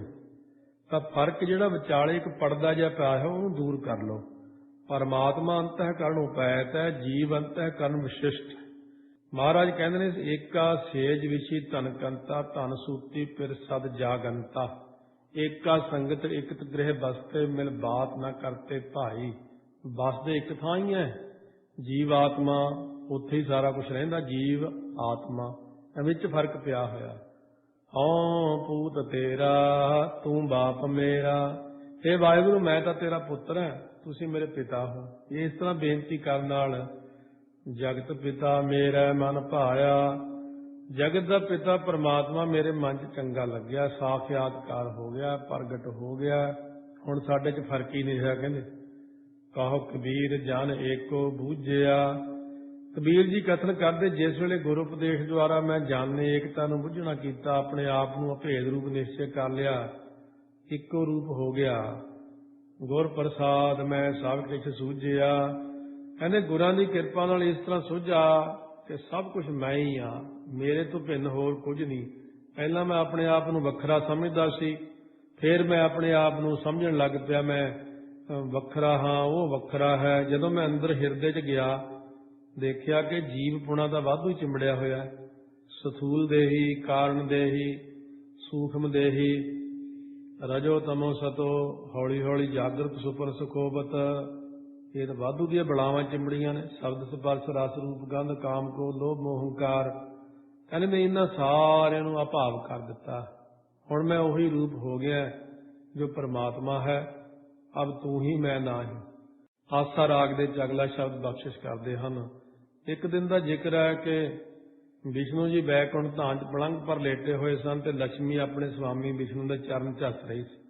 ਸੋ ਲక్ష్ਮੀ ਦੇ ਸਿਰ ਦੀ ਹਾਲਤ ਵੇਖ ਕੇ ਵਿਨੋਦ ਲਈ, ਹਾਸੇ ਖੇਡ ਲਈ ਵਿਸ਼ਨੂੰ ਕਹਿੰਦੇ, ਲੱਛੋ ਰਾਣੀ ਤੇਰੇ ਮੱਥੇ ਦੇ ਵਾਲ ਕਿਉਂ ਘਸੇ ਨੇ ਤੇ ਜੁੰਡੇ ਪਿੱਛੋਂ ਵੀ ਪੱਟੇ ਹੋਏ ਨੇ। ਲక్ష్ਮੀ ਕਿਹਾ, ਸਵਾਮੀ ਜੀ ਮਹਾਤਮਾ ਮੈਨੂੰ ਗ੍ਰਹਿਣ ਨਹੀਂ ਕਰਦੇ, ਉਹਨਾਂ ਦੇ ਅੱਗੇ ਮੈਂ ਮੱਥਾ ਰਗੜਦੀ ਰਹਿੰਦੀ ਹਾਂ, ਮੈਨੂੰ ਵੀ ਗ੍ਰਹਿਣ ਕਰਕੇ ਸਫਲਾ ਕਰੋ। ਸਾਧੂ ਕੈ ਠਾਂਡੀ ਦਰਬਾਰ, ਸਰਮ ਤੇਰੀ ਮੋਕੋ ਨਿਸਤਾਰ, ਮਾਇਆ ਦਾਸੀ ਭਗਤਾਂ ਕੀ ਕਾਰ ਕਮਾਵੈ, ਚਲਨੀ ਲਾਗੈ ਤਾਂ ਮਹਿਲ ਪਾਵੈ।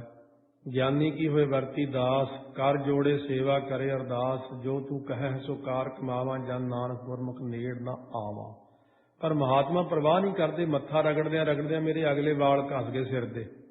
ते संसारी जीव मैनू फड़दे हो, मैं अगे दौड़दी हूं, पिछे दौड़दे हो, दौड़दे दौड़दे कोई जूंडे दा वाल उन्हें हथ च आ जांदा है, इस करके मेरे पिछों वाल पट्टे गए। ये सुन के विष्णु आखे तेन मालूम हुंदा भी तेरे भगत फिर वड्डे होए, बई तेरे तो मगर बहुत भगत ने।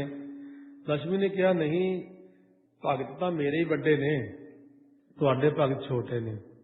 तो इस प्रकार जदों ये गल होई आपस में जिद पई, अखीर भगतां पर फैसला मुक्या। लक्ष्मी ने कहा पहले मेरे भगत देखो। कहण लगे चंगा बई। विष्णु कहण लगे, विष्णु जी फकीर का रूप धार के शहर च जा प्रवेश होए। एक संत सेवी शाहूकार ने वेख के बेनती की, फकीर जी कुछ दिन मेरे इत्थे रहो, गृह च पवित्र करो। सो विष्णु जी साधु बने, कहते चंगा रहने आ, पर कमरा मर्जी का लवांगे कि सानू कड्ढी ना इत्थों, जद साडा जी करू असीं उदों जावांगे। कहना जी चंगा, जिन्ने दिन मर्जी रहो। शाहूकार ने सब तो वधिया कमरा साफ करवाता, पलंग बिछाता, भोजन तैयार करता। सो थोड़े दिनों मगरों लक्ष्मी शाहूकार की दुकान पर आ पहुंची। रात के उत्ते चढ़ी हुई ते राणियां ते इस प्रकार 2-3 थान लैने ने, वधिया माल दिखाओ जी। लक्ष्मी ने पानी का गिलास मंगया, शाहूकार ने नौकर नूं बुला के पानी मंगवाता। कहण लगे मैं अपना पानी के गिलास पीनी आ सोने के गिलास च पानी, फिर तेरे नहीं लेना गिलास। थैले चो सोने का गिलास कढ़ के पानी पी के गिलास उत्थे ही रख दिता। शाहूकार वेख के हैरान होया, बीबी जी ये गिलास सोने का सांभ लो जी, कोई चुक के लै जाओ। कहती नहीं मैं जी तो भांडे च एक बार खानी पीनी है, फिर वरतदी उत्थे सिट दिंदी है। शाहूकार लालची हो गया, बीबी ने 2-4 दिन बेनती करी साडे घरे रह लो, फिर तो इन्ने भांडे जूठे करूगी फिर तो मौज है, किन्ना सोना ही बन जाना। तो उस वक्त शाहूकार के लड़के ने सारे चबारे दिखाते ले जाके, लक्ष्मी भी उत्थे ही गई जिथे विष्णु जी ठहरे साधु बन के। कहने लगी आ कमरा लेना। तो उस वक्त शाहूकार गया आगे, कहने लगे चलो बाबा जी बहुत दिन हो गए उड्डो उथों। वो कहते मैं तो तू कहा सी मर्जी नाल कमरा लिया, मैं इत्थे बैठ के भगती करनी, 40 दिन लाने तेरे। वो नहीं नहीं थोड़े अगे कई फिरदे ने, आए सानू चाहिदा हुण कमरा, उड्डे इथों। वो चुका के समान जिहा सारा वो दाल जिहड़ी भिउंती हुई सी आटा चौंदा जावे, वो कहना नाले लक्ष्मी हस्से देखिया फिर मेरे भगत भजाया कि नहीं थानू। फिर इस प्रकार जदों लक्ष्मी ने अपनी जित महसूस की, कहण लगी हुण अपने भी दिखाओ वापस आके। कहने जाना, कहने हाँ या काशी चली जा, भगत कबीर रहिंदा उत्थे, या देख ला जाके मेरे भगत कहे जे ने। सो उस वक्त कबीर जी दे कोल आ गई, कहंदी ये जलाहे मेरा पहला काम कर, बड़ा रूप धारिया राणी वाला ते कई चीज़ों नूं हथ ला के सोने दियां बनातियां। कबीर जी ने देख ले तो माया आ गई है, लक्ष्मी आ गई मैनूं छालण वास्ते। उस वक्त कहने लियाई हो कमालिया छुरी अंदरों। तो उस वक्त इस प्रकार भी ये शब्द एक अगे भी आवेगा, एक शब्द इत्थे भी है। ये गल सुन के कबीर जी ने अंतर ध्यान होकर वेखे, औरत कौन है इन्ना मुल खर्चदी है, समझिया माया मैनूं छालण वास्ते आई। उस वेले कबीर जी ने क्या मैं तेनों कदे याद ही नहीं किया, तू मेरे कोल किवें आ गई, ना मैं तेरा कदे पूजा करदा, तू मेरे कोल क्यों आई है। जेड़े लोग तेरी पूजन करते हैं उन्हों का पास जाना करो। अगों लक्ष्मी ने पूछा मेरा पूजन किहड़े लोग करते हैं। कबीर जी कहण लगे वाम मार्गीए वो पूजन करते हैं, दूजा वैष्णव मत वाले करते हैं। सो पहले अर्थ च वाम मार्गियां का पूजन, फिर वैष्णव मत वाले का पूजन करना दसणगे। है तो ये बड़ा टेढ़ा जिहा काम है। वाम का मतलब टेढ़े टेढ़े टेढ़े ਜਿਹੜੇ बिल्कुल ही गलत काम करने वाले वाम लोग ने उन्हों का सुनाते हैं। कहने वो लोग की करते आसा राग फरमाते हैं, एकत पत्थर भर उरकट कुरकट, एकत पत्थर भर पानी। वाम मार्गी लोग पूजा वेले कुरकट कुकड़ा ने और सीने नूं कट के ना मास का एक पत्थर भांडा भर के कोल रखते हैं, एक भांडा पानी का भर शराब का भर के रखते हैं, क्योंकि वाम मार्गी सब नालों शराब नूं उत्तम मानते। शिवां दे बनाए हुए शैव तंत्र ग्रंथ च लिखिया है। तो इस करके पीतवा पुनः पीतवा यावत पतत न भूतले, उथाए च पुनः पीतवा पुनरप जन्म न विद्यते। प्रबोध चंद्र नाटक विच भी यह महाराज 10वें पातशाह ने श्लोक लिखिया होया, उत्थे भी आस पास पंज जोगिया बैठे बीच नगत दे रानी। आसे पासे गद्दियां वाले 5 जोगी बहंदे, ब्रह्म ज्ञानी तो बिना ना कट्टी जाण वाली है माया रानी की शक्ल बना के विच तेरी मूर्ति टिकाउंदे ने। इस तरीके नाल जो पुरुष तेरा पूजन करते हैं उन्होंने कोल जा, मेरे कोल क्यों आई है। दूजे वैष्णव मत वाले तेरी पूजा करते हैं, वो किवें, ਇਕਤ ਪੱਤਰ ਭਰ ਉਰਕਟ ਕੁਰਕਟ। ਇੱਕ ਭਾਂਡਾ ਉਰਕਟ ਕੁਰਕਟ ਹੁੰਦਾ ਫੁੱਲਾਂ ਫਲਾਂ ਦਾ ਭਰ ਕੇ। ਇਕਤ ਪੱਤਰ ਭਰ ਪਾਣੀ, ਅਤੇ ਇੱਕ ਭਾਂਡਾ ਪਾਣੀ ਤੇ ਦੁੱਧ ਦਾ ਭਰ ਕੇ ਰੱਖਦੇ ਆ। ਆਸ ਪਾਸ ਪੰਜ ਜੋਗੀਆ ਬੈਠੇ, ਆਲੇ ਦੁਆਲੇ 5-7 ਆਦਮੀ ਜੋਗੀਆ ਹੁੰਦਾ ਜੁੜ ਕੇ ਬੈਠਦੇ ਨੇ। बीच नगत दे रानी, कहते हे ब्रह्म ज्ञान तो बिना ना कट्टी जावे माया, विच तेरी मूर्ति रखते फिरो। दिवाली की रात ते शिवरात्रि नूं चांदी की थाल विच चांदी के नगद रुपये रख के, दुध धूप सेहरे पतासे जलेबियां नाल दीप जगा के ते माया तेरी पूजा करदे, इसलिए तू उन्हां दे कोल चली जा। माया ने कहा कबीर मैनू तां बड़िया बड़िया संतां नूं झुका लिया मैं, ते तैनूं तू किहड़े बाग दी मूली है। सो कबीर जी कहण लगे ठीक है, एक तो पत्थर भर उरकट कुरकट, एक तो पत्थर भर पानी।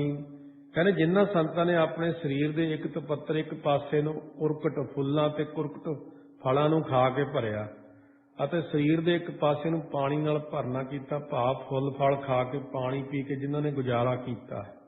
आस पास पंज जोगीआ बैठे, बीच नगत दे रानी। उन्हां संतां दे भी अंतःकरण दे आले दुआले 5 जिहड़े ने काम क्रोध लोभ मोह हंकार जोगीआ जुड़ बैठे ने। ब्रह्म ज्ञान तो बिना ना कट्टी जावे हे रानी माया, तेरे विचों महात्मा अपना चित्त दित्ती रखते हैं। सो इस प्रकार सो अगे फरमाउंदे हन, नकटी को ठनगन बाडा डू।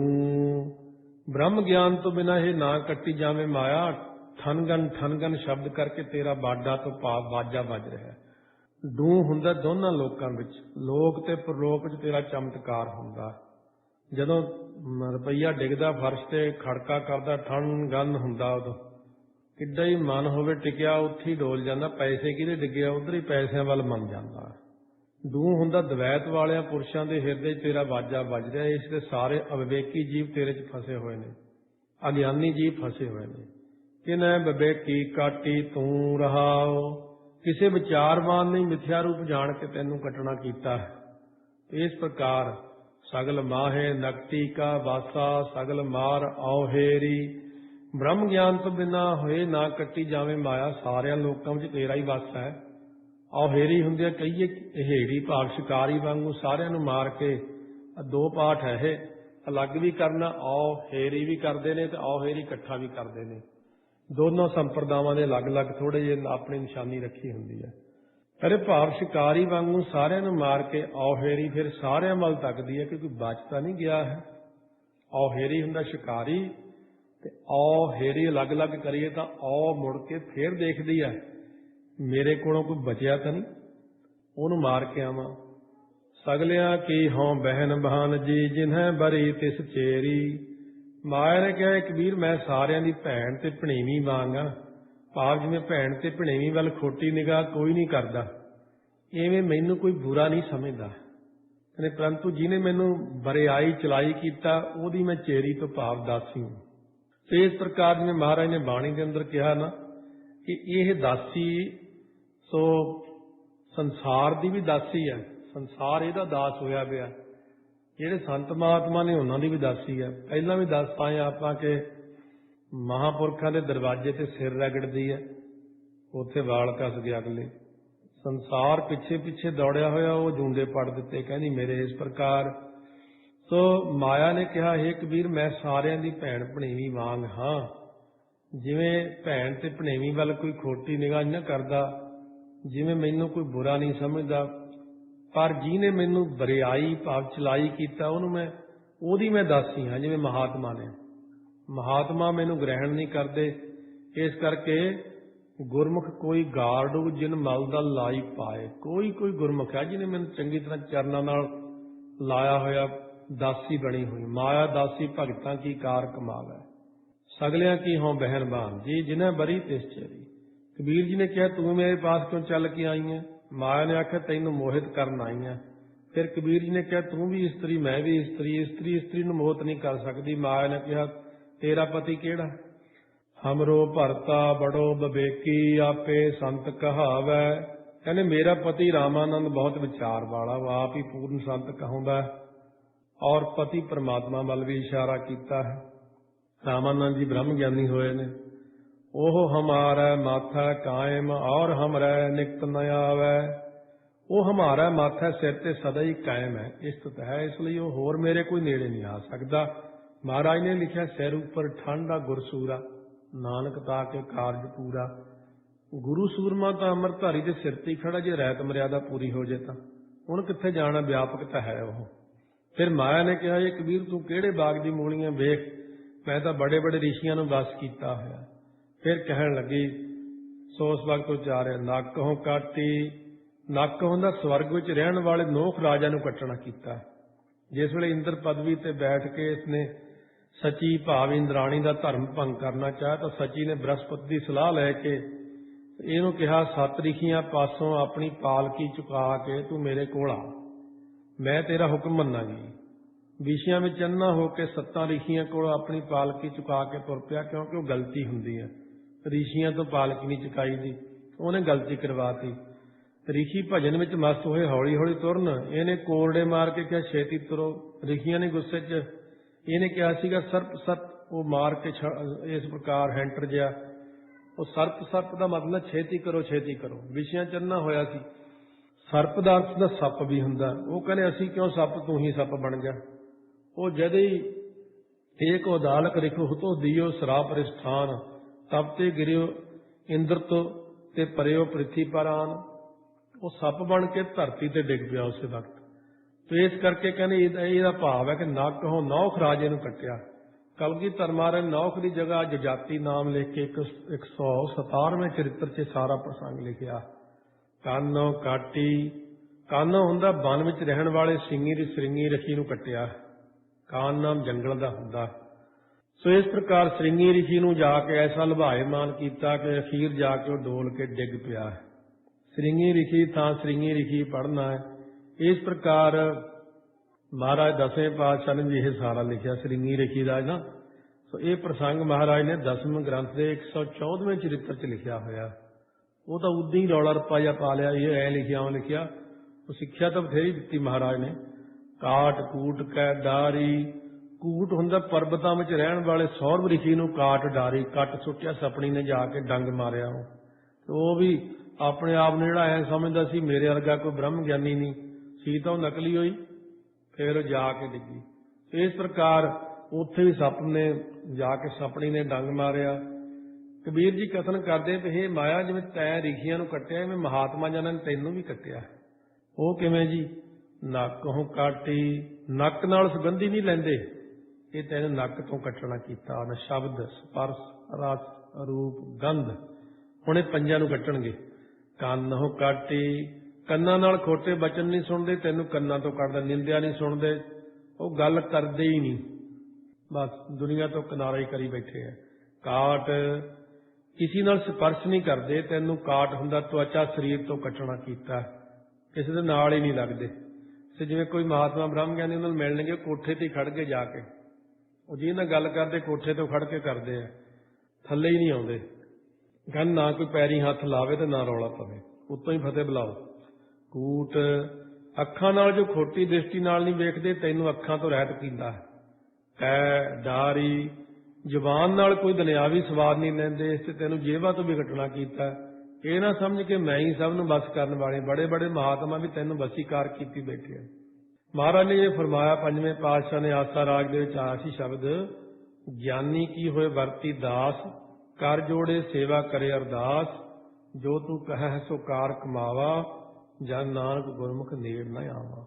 ਬੇਨਤੀ ਕੀਤੀ ਕਿ ਮਹਾਤਮਾ ਨੇ ਕਿਸ ਸ਼ਕਤੀ ਦੁਆਰਾ ਮਾਇਆ ਨੂੰ ਵਸੀਕਾਰ ਕੀਤਾ। ਹੁਣ ਦੂਸਰੇ ਅਰਥ ਵਿੱਚ ਦੱਸਦੇ ਨੇ ਮਹਾਤਮਾ ਦਾ ਕਿਤਾਬ, ਇੱਕ ਤਪੱਤਰ ਭਰ, ਔਰ ਮਹਾਤਮਾ ਨੇ ਅੰਤःਕਰਨ ਦਾ ਇੱਕ ਤਪੱਤਰ ਇੱਕ ਪਾਸਾ ਭਰਨਾ ਕੀਤਾ। ਔਰ ਹੁੰਦਾ ਬੜੇ ਸਾਧਨਾ ਕਰਕੇ।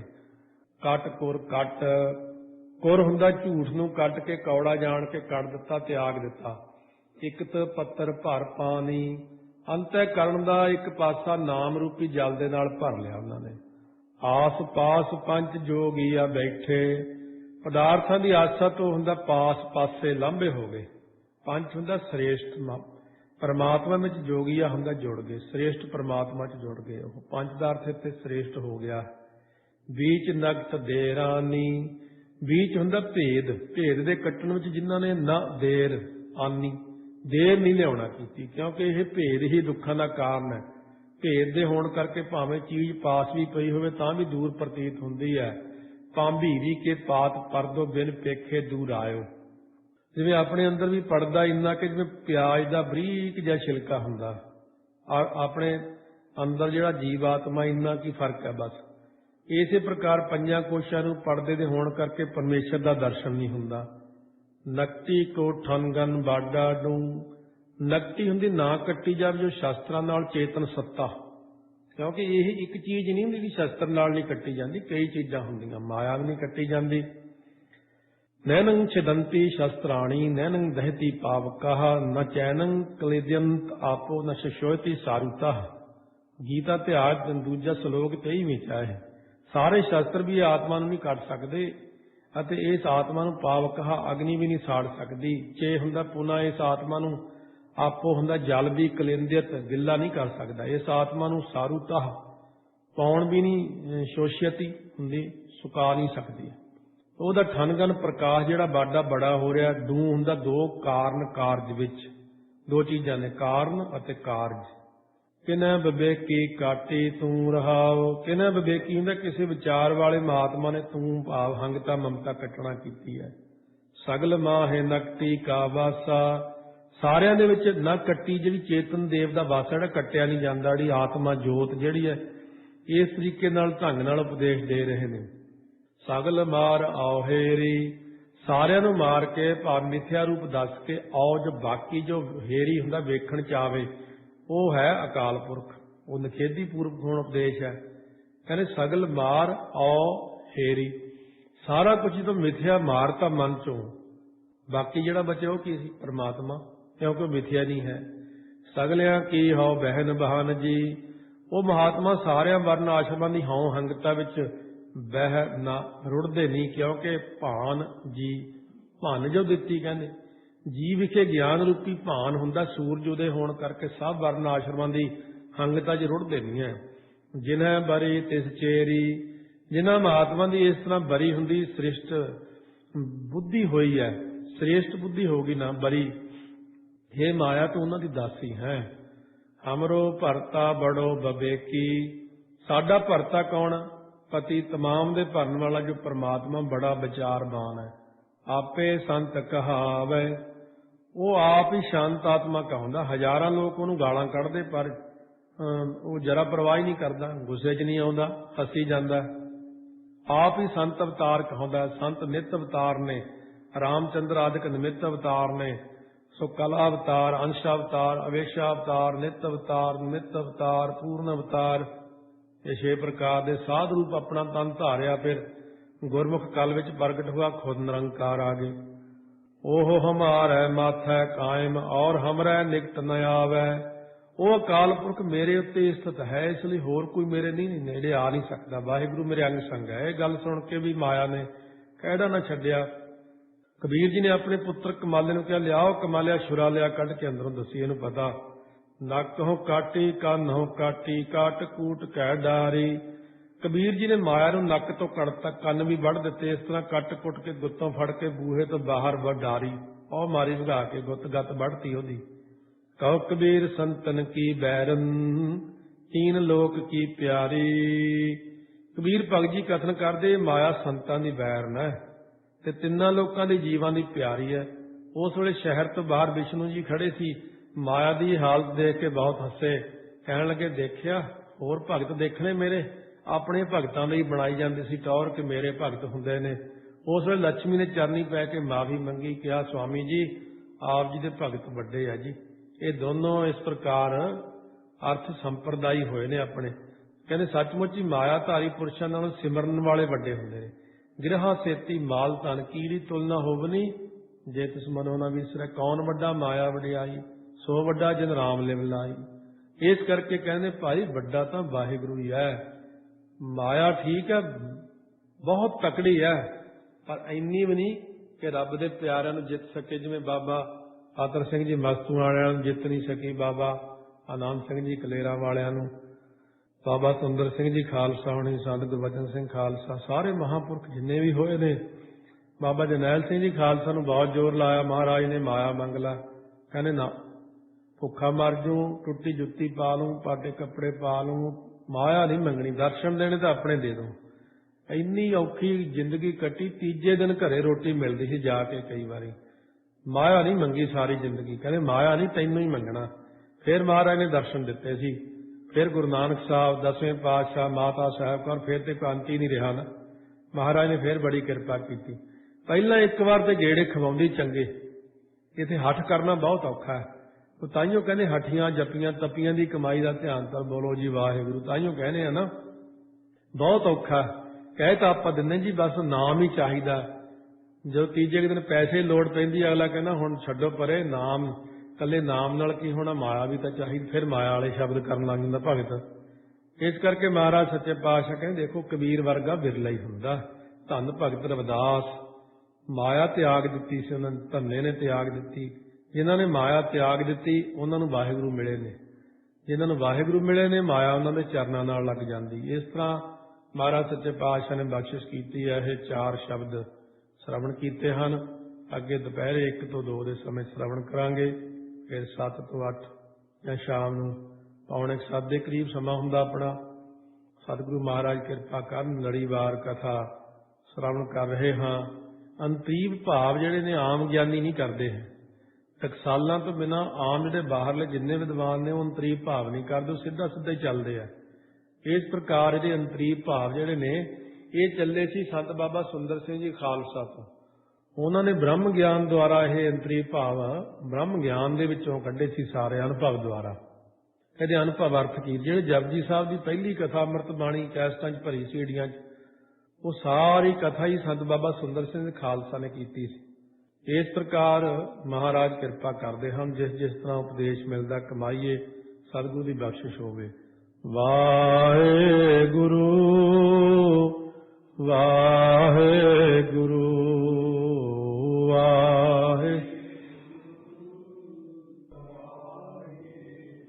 वाहेगुरु वाहेगुरु। 476 अंग के अगे 5वां शब्द आसा राग दे विच भगत कबीर जी बख्शिश कर रहे हैं। सो एक सेवक ने आके बेनती की है, प्रभु इस भेख दे धारण करन नाल मौत तो बच सकीदा। सो ये शब्द द्वारा कबीर जी कथन करते हैं, चाहे कोई भेख धार लवे, कैसा भी भेख धारे, पर कोई मौत तो बचाव नहीं हो सकता किसी भी तरीके नाल। इस करके कहते ने तां ते सेवियले राम ना रसना राम नाम हित जाकै कहाँ करे जमना रहाओ। ये रहाओ दियां तुकां हन। शब्द प्रारंभ करते हैं, जोगी जति तपी संन्यासी बहु तीर्थ भ्रमना। चाहे कोई मनुख जोगियां वाले भेख नूं धार लवे, चाहे कोई जतियां वाले भेख नूं धार लवे, या फिर कोई तपियां वाले लिबास नूं धारण कर लवे, या कोई संन्यासियां वाले भेख नूं धार लवे, चाहे कोई बहुत तीर्थां ते भ्रमणा हुंदा फिर लवे, भ्रमणा करे। लुंजित मुंजित मौन जटा धर अंत तऊ मरना। चाहे कोई प्रेम चटाका अब सुख जाता कहण वाले लुंजित हुंदे सरेवड़ियां वाला भेख धार लवे, चाहे कोई वाल जंजाल कहण वाले मुंजित हुंदे ने परमहंसां वाला भेख धार लवे, चाहे मोनियां वाला भेख धार लवे, या कोई जटाधारी हो जाए। कहते तां भी फिर उम्र तो सारिਆਂ ਦੀ ही पूरी हुंदी आ, अखीर जाके सवास तां मुक ही जांदे ने। इस करके जिहड़े भेख ने इन्हां नालों तां ते सेवियले राम ना। सो जिस करके काल ने जरूर मार लेना है। इस करके राम नाम दा सेवन करो, जपना करो। राम ना तो भाव राम नाम। रसना राम नाम हित जाकै कहाँ करे जमना रहाओ। सो जिस जीव का रसना द्वारा राम नाम के सिमरन विच हित हुंदा, प्रेम हुंदा, सो उहनूं भला जिहड़ा जमना तो भाव इत्थे जम है। जम की कर सकदा? आगम निर्गम जोतिक जन है बहु बहु व्याकरना। भावें बहुते जिहड़े आगम हुंदे शास्त्रां नूं भी पढ़दा है, चाहे बहुते निर्गम हुंदा वेदां नूं भी सुणाउंदा है, चाहे बहुत सारी जोतिक हुंदी जोतिष विद्या नूं भी जाणदा है, ਅਤੇ ਵਿਆਕਰਣ ਦਾ ਵੀ ਚਾਹੇ ਚੰਗੀ ਤਰ੍ਹਾਂ ਵਾਕਫ ਹੋਵੇ। ਤੰਤਰ ਮੰਤਰ ਸਭ ਔਖਦ ਜਨ ਹੈ, ਅੰਤ ਤਉ ਮਰਨਾ। 477 ਅੰਗ ਤੇ ਫਰਮਾਉਂਦੇ ਹਨ, ਚਾਹੇ ਜੰਤਰ ਮੰਤਰ ਤੰਤਰ ਕਰਕੇ ਵੀ ਜਾਣਦਾ ਅਤੇ ਰੋਗਾਂ ਦੀ ਨਿਵਰਤੀ ਲਈ ਸਭ ਦਵਾਈਆਂ ਦੇਣੀਆਂ ਵੀ ਜਾਣਦਾ। ਕਦੋਂ ਵੀ ਉਹਦੀ ਜਿਹੜੀ ਉਮਰ ਹੈ ਇਹਦੇ ਪੂਰੀ ਹੋਣ ਤੇ ਅੰਤ ਨੂੰ ਤਾਂ ਮਰ ਹੀ ਜਾਣਾ। ਇਹ ਸਾਰੀਆਂ ਚੀਜ਼ਾਂ ਮਰਨ ਤੋਂ ਬਾਅਦ ਨਹੀਂ ਕੰਮ ਕਰਦੀਆਂ। ਫਿਰ ਅੱਗੇ ਪਰਲੋਕ ਵਿੱਚ ਜਿਹੜੀ ਚੀਜ਼ ਕੰਮ ਕਰਦੀ ਆ ਉਹਨੂੰ ਜਪੋ, ਰਾਮ ਨਾਮ ਨੂੰ। ਰਾਜ ਭੋਗ ਅਰ ਛਤਰ ਸਿੰਘਾਸਨ, ਬਹੁਤ ਸੁੰਦਰ ਰਮਨਾ। ਚਾਹੇ ਰਾਜ ਭੋਗ ਹੁੰਦਾ, ਰਾਜ ਪਦਾਰਥਾਂ ਦੇ ਆਨੰਦ ਨੂੰ ਵੀ ਜਾਣਦਾ। ਫਿਰ ਸਿਰ ਤੇ ਛਤਰ ਵੀ ਝਲਾਉਂਦਾ ਹੈ, ਸੋਹਣੇ ਸਿੰਘਾਸਨ ਤੇ ਬੈਠ ਕੇ ਹੁਕਮ ਵੀ ਕਰਦਾ ਹੈ। ਬਹੁਤ ਸੁੰਦਰ ਰਮਨਾ, ਬਹੁਤੀਆਂ ਸੁੰਦਰ ਇਸਤਰੀਆਂ ਨਾਲ ਰਮਣਾ ਵੀ ਕਰਦਾ ਹੈ, ਵਿਸ਼ੇ ਚੇਸ਼ਟਾ ਕਰਦਾ ਹੈ। ਰਾਜ ਸਿੰਘਾਸਨ ਤੇ ਬੈਠ ਕੇ ਚਾਹੇ ਛਤਰ ਝਲਾਉਂਦਾ ਹੈ, ਸੋ ਵਿਸ਼ੇ ਆਨੰਦ ਲਈ ਚਾਹੇ ਬਹੁਤ ਸੁੰਦਰ ਇਸਤਰੀਆਂ ਨਾਲ ਰਮਣ ਵੀ ਕਰਦਾ। ਪਾਨ ਕਪੂਰ ਸੁਬਾਸਕ ਚੰਦਨ, ਅੰਤ ਤਉ ਮਰਨਾ। ਚਾਹੇ ਕੋਈ ਹੁਣ ਪਾਨ ਖਾਂਦਾ ਤੇ ਕਪੂਰ ਦੀਆਂ ਮਾਲਾਂ ਗਲ 'ਚ ਪਾਉਂਦਾ, ਭਾਵੇਂ ਚੰਦਨ ਵਰਗੀਆਂ ਸ੍ਰੇਸ਼ਟ ਸੁਗੰਧੀਆਂ ਪਿੰਡੇ ਨੂੰ ਮਲਦਾ, ਫੇਰ ਕਿਹੜਾ ਨਹੀਂ ਮਰਨਾ। ਮੌਤ ਨਹੀਂ ਟਲਦੀ, ਮੌਤ ਜਿੱਥੇ ਮਰਜੀ ਚਲੇ ਜਾਓ। ਵੇਦ ਪੁਰਾਣ ਸਿਮਰਤ ਸਭ ਖੋਜੇ, ਕਹੂ ਨਾ ਉਬਰਨਾ। ਭਾਵੇਂ ਕੋਈ 4 ਵੇਦ 18 ਪੁਰਾਣ 27 ਸਿਮਰਤੀਆਂ ਸਾਰੇ ਗ੍ਰੰਥ ਵੀ ਪੜ੍ਹ ਲਵੇ, ਖੋਜ ਲਵੇ, ਫੇਰ ਕਿਹੜਾ ਕਾਲ ਤੋਂ ਬਚ ਸਕਦਾ ਕੋਈ। ਮਰ ਹੀ ਜਾਣਾ ਅੰਤ ਨੂੰ ਤਾਂ। ਫਿਰ ਕਹਿੰਦੇ ਜੀ ਕੀ ਕਰੀਏ? ਫਿਰ ਕਹਿੰਦੇ ਕਾਹੋ ਕਬੀਰ ਇਉਂ ਰਮ ਹੈ ਜੰਪੋ, ਮੇਟ ਜਨਮ ਮਰਨਾ। ਕਬੀਰ ਜੀ ਕਹਿੰਦੇ ਭਾਈ ਰਾਮ ਦਾ ਨਾਮ ਇਉਂ ਕਹਿੰਦੇ ਜਪਿਆ ਕਰੋ, ਇਸ ਪ੍ਰਕਾਰ ਆਪਣੇ ਜਨਮ ਮਰਨ ਨੂੰ ਮੇਟਣਾ ਕਰੋ। ਹੋਰ ਚੀਜ਼ਾਂ ਤੇ ਐਵੇਂ ਦਿਖਾਵਾ ਹੀ ਆ, ਉਹ ਲੋਕ ਖੁਸ਼ ਹੋ ਜਾਂਦੇ ਆ ਦੇਖਣ ਨਾਲ, ਬੜਾ ਤਕੜਾ ਤੰਤਰ ਮੰਤਰ ਆਉਂਦਾ, ਇਹ ਕੋਈ ਦਵਾਈ ਬੜੀ ਹੈ, ਰਾਜਾ ਬੜਾ, ਇਹ ਖੁਸ਼ਬੂਆਂ ਬੜੀਆਂ, ਇਹ ਵੇਦ ਪੁਰਾਣ ਦਾ ਬੜਾ ਪੜਾਕੂ ਹੈ। ਪਰ ਉਹਨਾਂ ਦੀ ਅੱਗੇ ਪਰਲੋਕ ਵਿੱਚ ਇੱਕ ਪੈਸਾ ਵੀ ਕਦਰ ਨਹੀਂ ਪਾਉਂਦਾ। ਰਾਮ ਨਾਮ ਜਪੇ ਤੋਂ ਬਿਨਾਂ ਕਦਰ ਨਹੀਂ ਹੁੰਦੀ ਹੈ। ਆਸਾ ਸੀਲ ਰਬਾਬੀ ਬਲਦ ਪਖਾਵਜ, ਕਊਆ ਤਾਲ ਬਜਾਵੈ। ਹੁਣ ਕਬੀਰ ਜੀ ਪਾਸੋਂ ਸੰਤਾਂ ਨੇ ਆ ਕੇ ਪੁੱਛਿਆ, ਸੰਸਾਰ ਸੱਚਾ ਹੈ ਜਾਂ ਝੂਠਾ? ਫੇਰ ਕਹਿੰਦੇ ਉੱਤਰ ਦਿੰਦੇ, ਅਸੱਤ ਹੈ ਭਾਈ, ਸੰਸਾਰ ਝੂਠਾ ਹੈ। ਕਹਿੰਦੇ ਜੀ ਇਹ ਅਸੱਤ ਕਿਵੇਂ ਹੈ, ਝੂਠਾ ਕਿਵੇਂ ਹੈ? ਹੁਣ ਕਬੀਰ ਜੀ ਬੰਝਿਆ ਪੁੱਤਰ ਦੇ ਵਿਵਾਹ ਦੀ ਮਿਸਾਲ ਦੇ ਕੇ ਦੱਸਦੇ, ਕਹਿੰਦੇ ਇਹ ਤਾਂ ਉਹ ਗੱਲ ਹੋ ਗਈ ਜਿਵੇਂ ਬੰਸ ਕੋ ਪੂਤ ਦੀ ਆਹਨ ਚੱਲਿਆ, ਸੋਏ ਨੇ ਮੰਡਪ ਛਾਏ। ਹੈ ਨਹੀਂ ਕਿ ਝੂਠੀ ਗੱਲ, ਜਿਵੇਂ ਕੋਈ ਕਹੇ ਕਿ ਬੰਸ ਹੁੰਦੀ ਜਿਹੜੀ ਬੰਝਿਆ ਇਸਤਰੀ ਦਾ ਪੁੱਤਰ ਵਿਆਹ ਕਰਨ ਨੂੰ ਚੱਲਿਆ। ਬੰਝਿਆ ਦੀ ਤਾਂ ਔਲਾਦ ਹੀ ਨਹੀਂ ਹੁੰਦੀ, ਫਿਰ ਉਹ ਕਿੱਥੇ ਵਿਆਹ ਕਰਨ ਚੱਲਿਆ? ਕਹਿੰਦੇ ਜਿਵੇਂ ਇਹ ਗੱਲ ਝੂਠ ਹੈ। ਕਿੱਥੇ ਚੱਲਿਆ? ਜਿੱਥੇ ਸੋਨੇ ਦੇ ਮੰਡਪ ਮੰਦਰ ਆਕਾਸ਼ ਬਣੇ ਹੋਏ ਨੇ ਉੱਥੇ ਚੱਲਿਆ। ਕਹਿੰਦੇ ਵਿਆਹ ਦੇ ਮੌਕੇ ਬਾਜੇ ਵੱਜਦੇ ਨੇ, ਮੰਗਲਾਚਾਰ ਹੁੰਦੇ ਨੇ, ਫਿਰ ਹਲਵਾਈ ਆ ਕੇ ਉੱਥੇ ਪਕਵਾਨ ਬਣਾਉਂਦੇ ਨੇ। ਇਸ ਪਾਸੇ ਬਾਜੇ ਕੌਣ ਵਜਾਉਂਦਾ? ਤਾਂ ਉੱਤਰ ਦਿੰਦਿਆਂ ਫਰਮਾਉਂਦੇ ਨੇ, ਫੀਲ ਰਬਾਬੀ ਬਲਦ ਪਖਾਵਜ, ਕਊਆ ਤਾਲ ਬਜਾਵੈ। ਫੀਲ ਹੁੰਦਾ ਹਾਥੀ, ਹਾਥੀ ਨਾਲ ਰਬਾਬੀ ਚੱਲਿਆ, ਰਬਾਬ ਦੇ ਵਜਾਉਣ ਵਾਲਾ, ਤੇ ਬਲਦ ਨਾਲ ਪਖਾਵਚੀ, ਅਤੇ ਕਊਆ ਜਿਹੜਾ ਕਾਂ ਹੁੰਦਾ ਏ, ਤਾਲ ਹੁੰਦਾ, ਕੈਂਚੀਆਂ ਵਜਾਉਂਦਾ ਜਾ ਰਿਹਾ ਵਿਆਹ 'ਚ। ਸਾਰੀ ਗੱਲ ਝੂਠ ਹੈ ਇਹ, ਐਂ ਸੰਸਾਰ ਵੀ ਝੂਠਾ ਹੀ ਹੈ। ਪਹਿਰ ਚੋਲਨਾ ਗਧਾ ਨਾਚੈ, ਭੈਂਸਾ ਭਗਤ ਕਰਾਵੈ। ਗਧਾ ਹੁੰਦਾ ਖੋਤਾ, ਚੋਲਾ ਪਾ ਕੇ ਨੱਚਦਾ। ਭੈਂਸਾ ਹੁੰਦਾ ਸੰਢਾ, ਸੰਢਾ ਭਗਤੀ ਕਰਾਉਂਦਾ, ਭਾਵ ਬੈਂਡ ਮਾਸਟਰ ਹੈ ਉਹਨਾਂ ਦਾ। ਰਾਜਾ ਰਾਮ ਕਕਰੀਆ ਬਰੇ ਪਕਾਏ। ਜਾਨੀਆਂ ਲਈ ਤਾਂ ਰਾਜਾ ਰਾਮ ਨਾਮੇ ਹਲਵਾਈ ਨੇ। ਕਕਰੀਆ ਹੁੰਦਾ ਕੱਕਰ, ਕੱਕਰ ਕੀ ਬਰਫ਼, ਬਰਫ਼ ਦੇ ਬੜੇ ਪਕਾ ਕੇ ਲਿਆ ਰੱਖੇ। ਸੋ ਪਾਠੀ ਸਿੰਘ ਧਿਆਨ ਦੇਣ, ਇਹ ਕਕਰੀਆ ਅਦਕ ਨਾਲ ਨਹੀਂ ਕਰਨਾ, ਕਕਰੀਆ ਹੀ ਕਹਿਣਾ। ਸੋ ਕਕਰੀਆ ਨਹੀਂ ਕਰਨਾ। ਕਿਨੈ ਬੂਝਨ ਹਾਰੈ ਖਾਏ ਰਹਾਓ। ਪਰ ਉਹ ਜਿਹੜੇ ਬੜੇ ਕਿਸੇ ਸਿਆਣੇ ਸਮਝ ਵਾਲੇ ਨੇ ਖਾਧੇ ਬਰਫ਼ ਦੇ ਬਣੇ ਹੋਏ। ਬੈਠ ਸਿੰਘ ਘਰ ਪਾਨ ਲਗਾਵੈ, ਘੀਸ ਗਲੌਰੇ ਲਿਆਵੈ। ਕਹਿੰਦੇ ਜਾਨੀਆਂ ਦੀ ਪ੍ਰਸੰਨਤਾ ਲਈ ਸਿੰਘ ਸ਼ੇਰ ਹੁੰਦਾ ਜਿਹੜਾ ਆਪਣੇ ਜੰਗਲ ਰੂਪ ਘਰ 'ਚ ਬੈਠ ਕੇ ਪਾਨਾਂ ਦੇ ਬੀੜੇ ਲਾਉਂਦਾ, ਅਤੇ ਘੀਸ ਜਿਹੜੀ ਹੁੰਦੀ ਆ ਗਲੌਰੇ ਹੁੰਦੀ, ਲੱਡੂ ਲਿਆਉਂਦੀ ਹੈ। ਘੀਸ ਚੂਹੇ ਦੀ ਇੱਕ ਜਾਤੀ ਆ, ਪਰ ਚੂਹੇ ਨਾਲੋਂ ਲੰਮੀ ਹੁੰਦੀ ਹੈ। ਇਸ ਪ੍ਰਕਾਰ ਘਰ ਘਰ ਮੁਸਰੀ ਮੰਗਲ ਗਾਵੈ, ਕਛੂਆ ਸ਼ੰਖ ਬਜਾਵੈ। ਸੋ ਘਰਾਂ ਘਰਾਂ ਦੀ ਜਿਹੜੀ ਮੁਸਰੀ ਹੈ, ਚੂਹੀਆਂ ਇਕੱਠੀਆਂ ਹੋ ਕੇ ਗੀਤ ਗਾਉਂਦੀਆਂ ਤੇ ਲਾਵਾਂ ਵੇਲੇ ਕੱਛੂ ਸ਼ੰਖ ਵਜਾਉਂਦਾ। ਘਰ ਘਰ ਦਾ ਅਰਥ ਹੈ ਖੁੱਡ ਕਰਨਾ। ਚੂਹੀਆਂ ਆਪਣੇ ਘਰ ਖੁੱਡ ਖੁੱਡ ਵਿੱਚ ਮੰਗਲਾਂ ਨੂੰ ਗਾਉਂਦੀਆਂ ਨੇ। ਬੰਸ ਕੋ ਪੂਤ ਵੀ ਆਹਨ ਚੱਲਿਆ, ਸੋਏ ਨੇ ਮੰਡਪ ਛਾਏ। ਕਹਿੰਦੇ ਇਸ ਰੀਤੀ ਨਾਲ ਬੰਝਿਆ ਦਾ ਪੁੱਤਰ ਵਿਆਹ ਕਰਨ ਨੂੰ ਚੱਲਿਆ, ਜਿੱਥੇ ਸੁੰਨ ਭਾਵ ਆਕਾਸ਼ ਵਿੱਚ ਸੋਨੇ ਦੇ ਮੰਦਰ ਬਣੇ ਹੋਏ ਨੇ। ਕਹਿੰਦੇ ਕਿਸ ਦੇ ਨਾਲ ਉਹ ਵਿਆਹ ਕਰਨ ਚੱਲੇ, ਇਹ ਵੀ ਦੱਸੋ। ਉੱਤਰ ਦਿੰਦਿਆਂ ਕਹਿੰਦੇ ਨੇ, ਰੂਪ ਕੰਨਿਆ ਸੁੰਦਰ ਬੇਧੀ, ਸਸੈ ਸਿੰਘ ਗੁਣ ਗਾਏ। ਸਸੈ ਪਾਠ ਕੱਸ ਕੇ ਨਹੀਂ ਕਰਨਾ, ਸਸੈ। ਸੋ ਸਾਰੇ ਸੰਸਾਰ ਦਾ ਜੋ ਸੁੰਦਰ ਰੂਪ ਹੈ, ਇਹੀ ਇੱਕ ਕੰਨਿਆ ਤੋਂ ਭਾਵ ਲੜਕੀ ਹੈ। ਇਸ ਨਾਲ ਬੇਦੀ ਤੋਂ ਭਾਵ ਮਿਲਾਪ, ਭਾਵ ਵਿਵਾਹ ਹੋਇਆ ਹੈ। ਰੂਪ ਕੰਨਿਆ ਸੁੰਦਰ ਬੇਦੀ, ਸਾਰੇ ਸੰਸਾਰ ਦਾ ਜੋ ਸੁੰਦਰ ਰੂਪ ਹੈ, ਇਹੀ ਇੱਕ ਕੰਨਿਆ ਬਣੀ ਹੈ। ਇੱਥੇ ਬੰਝਿਆ ਦਾ ਪੁੱਤਰ ਹੈ ਤੇ ਬੰਝਿਆ ਦੀ ਹੀ ਲੜਕੀ ਲੈਣੀ ਹੈ ਕਿ ਉਹ ਸੁੰਦਰ ਰੂਪ ਵਾਲੀ ਜੋ ਬੰਝਿਆ ਦੀ ਲੜਕੀ, ਉਹ ਨਾਲ ਵਿਆਹ ਹੋਇਆ। ਜਿਵੇਂ ਵਿਆਹ ਸਮੇਂ ਦੋ ਪੁਰੋਹਿਤ ਹੁੰਦੇ ਨੇ, ਧੇਤਿਆਂ ਦੇ ਤੇ ਪਤਰੇਤਿਆਂ ਵੱਲੋਂ। ਇਸ ਪ੍ਰਕਾਰ ਤੋਂ ਜਿਵੇਂ ਕਹਿੰਦੇ ਨੇ ਸ੍ਰੀ ਰਾਮਚੰਦਰ ਜੀ ਦੇ ਵਿਆਹ ਸਮੇਂ ਦਸ਼ਰਥ ਵੱਲੋਂ ਵਸ਼ਿਸ਼ਟ ਜੀ ਹੋਏ ਤੇ ਰਾਜਾ ਜਨਕ ਵੱਲੋਂ ਸਤਿਆਨੰਦ ਜੀ ਹੋਏ ਨੇ। ਇਸੇ ਪ੍ਰਕਾਰ ਬੰਝਿਆ ਪੁੱਤਰ ਦੇ ਵਿਵਾਹ ਸਮੇਂ ਧੇਤਿਆਂ ਵੱਲੋਂ ਸਸੈ ਖਰਗੋਸ਼ ਨੇ ਗੁਣ ਗਾਏ, ਗੋਤਰਾਚਾਰ ਪੜ੍ਹਿਆ, ਤੇ ਪਤੇਤਿਆਂ ਵੱਲੋਂ ਸਿੰਘ ਹੁੰਦਾ, ਸ਼ੇਰ ਨੇ ਗੁਣ ਗਾਏ, ਗੋਤਰਾਚਾਰ ਪੜ੍ਹਿਆ। ਜੇ ਇੱਕ ਪੁਰੋਹਿਤ ਰੱਖਣਾ ਹੋਵੇ ਤਾਂ ਇਸ ਪ੍ਰਕਾਰ ਫਿਰ ਸੈ ਦੇ ਸਿੰਘ ਭਾਵ ਸਿੰਘਾਂ ਨੇ ਗੋਤਰਾਚਾਰ ਪੜ੍ਹਨਾ ਕੀਤੇ ਨੇ। ਕਹਿਤ ਕਬੀਰ ਸੁਨਹੁ ਰੇ ਸੰਤਹੁ, ਕੀਟੀ ਪਰਬਤ ਖਾਇਆ। ਮੁਕੰਮਲ ਵਿਵਾਹ ਕਰਕੇ ਜਦ ਵਾਪਸ ਮੁੜੇ ਤਾਂ ਰਾਹ ਵਿੱਚ ਇੱਕ ਪਰਬਤ ਡਿੱਗਿਆ ਪਿਆ ਸੀ, ਪਹਾੜ। ਸੋ ਕਬੀਰ ਜੀ ਕਥਨ ਕਰਦੇ ਕਿ ਨਹੀਂ ਸੰਤੋ ਸੁਣਨਾ ਕਰੋ, ਰਾਹ ਦੇ ਸਾਫ਼ ਕਰਨ ਲਈ ਕੀੜੀ ਨੇ ਸਾਰਾ ਪਹਾੜ ਹੀ ਖਾ ਲਿਆ। ਕਛੂਆ ਕਹੈ ਅੰਗਾਰ ਭੇ ਲੋਰਾਂ, ਲੂਕੀ ਸ਼ਬਦ ਸੁਨਾਇਆ।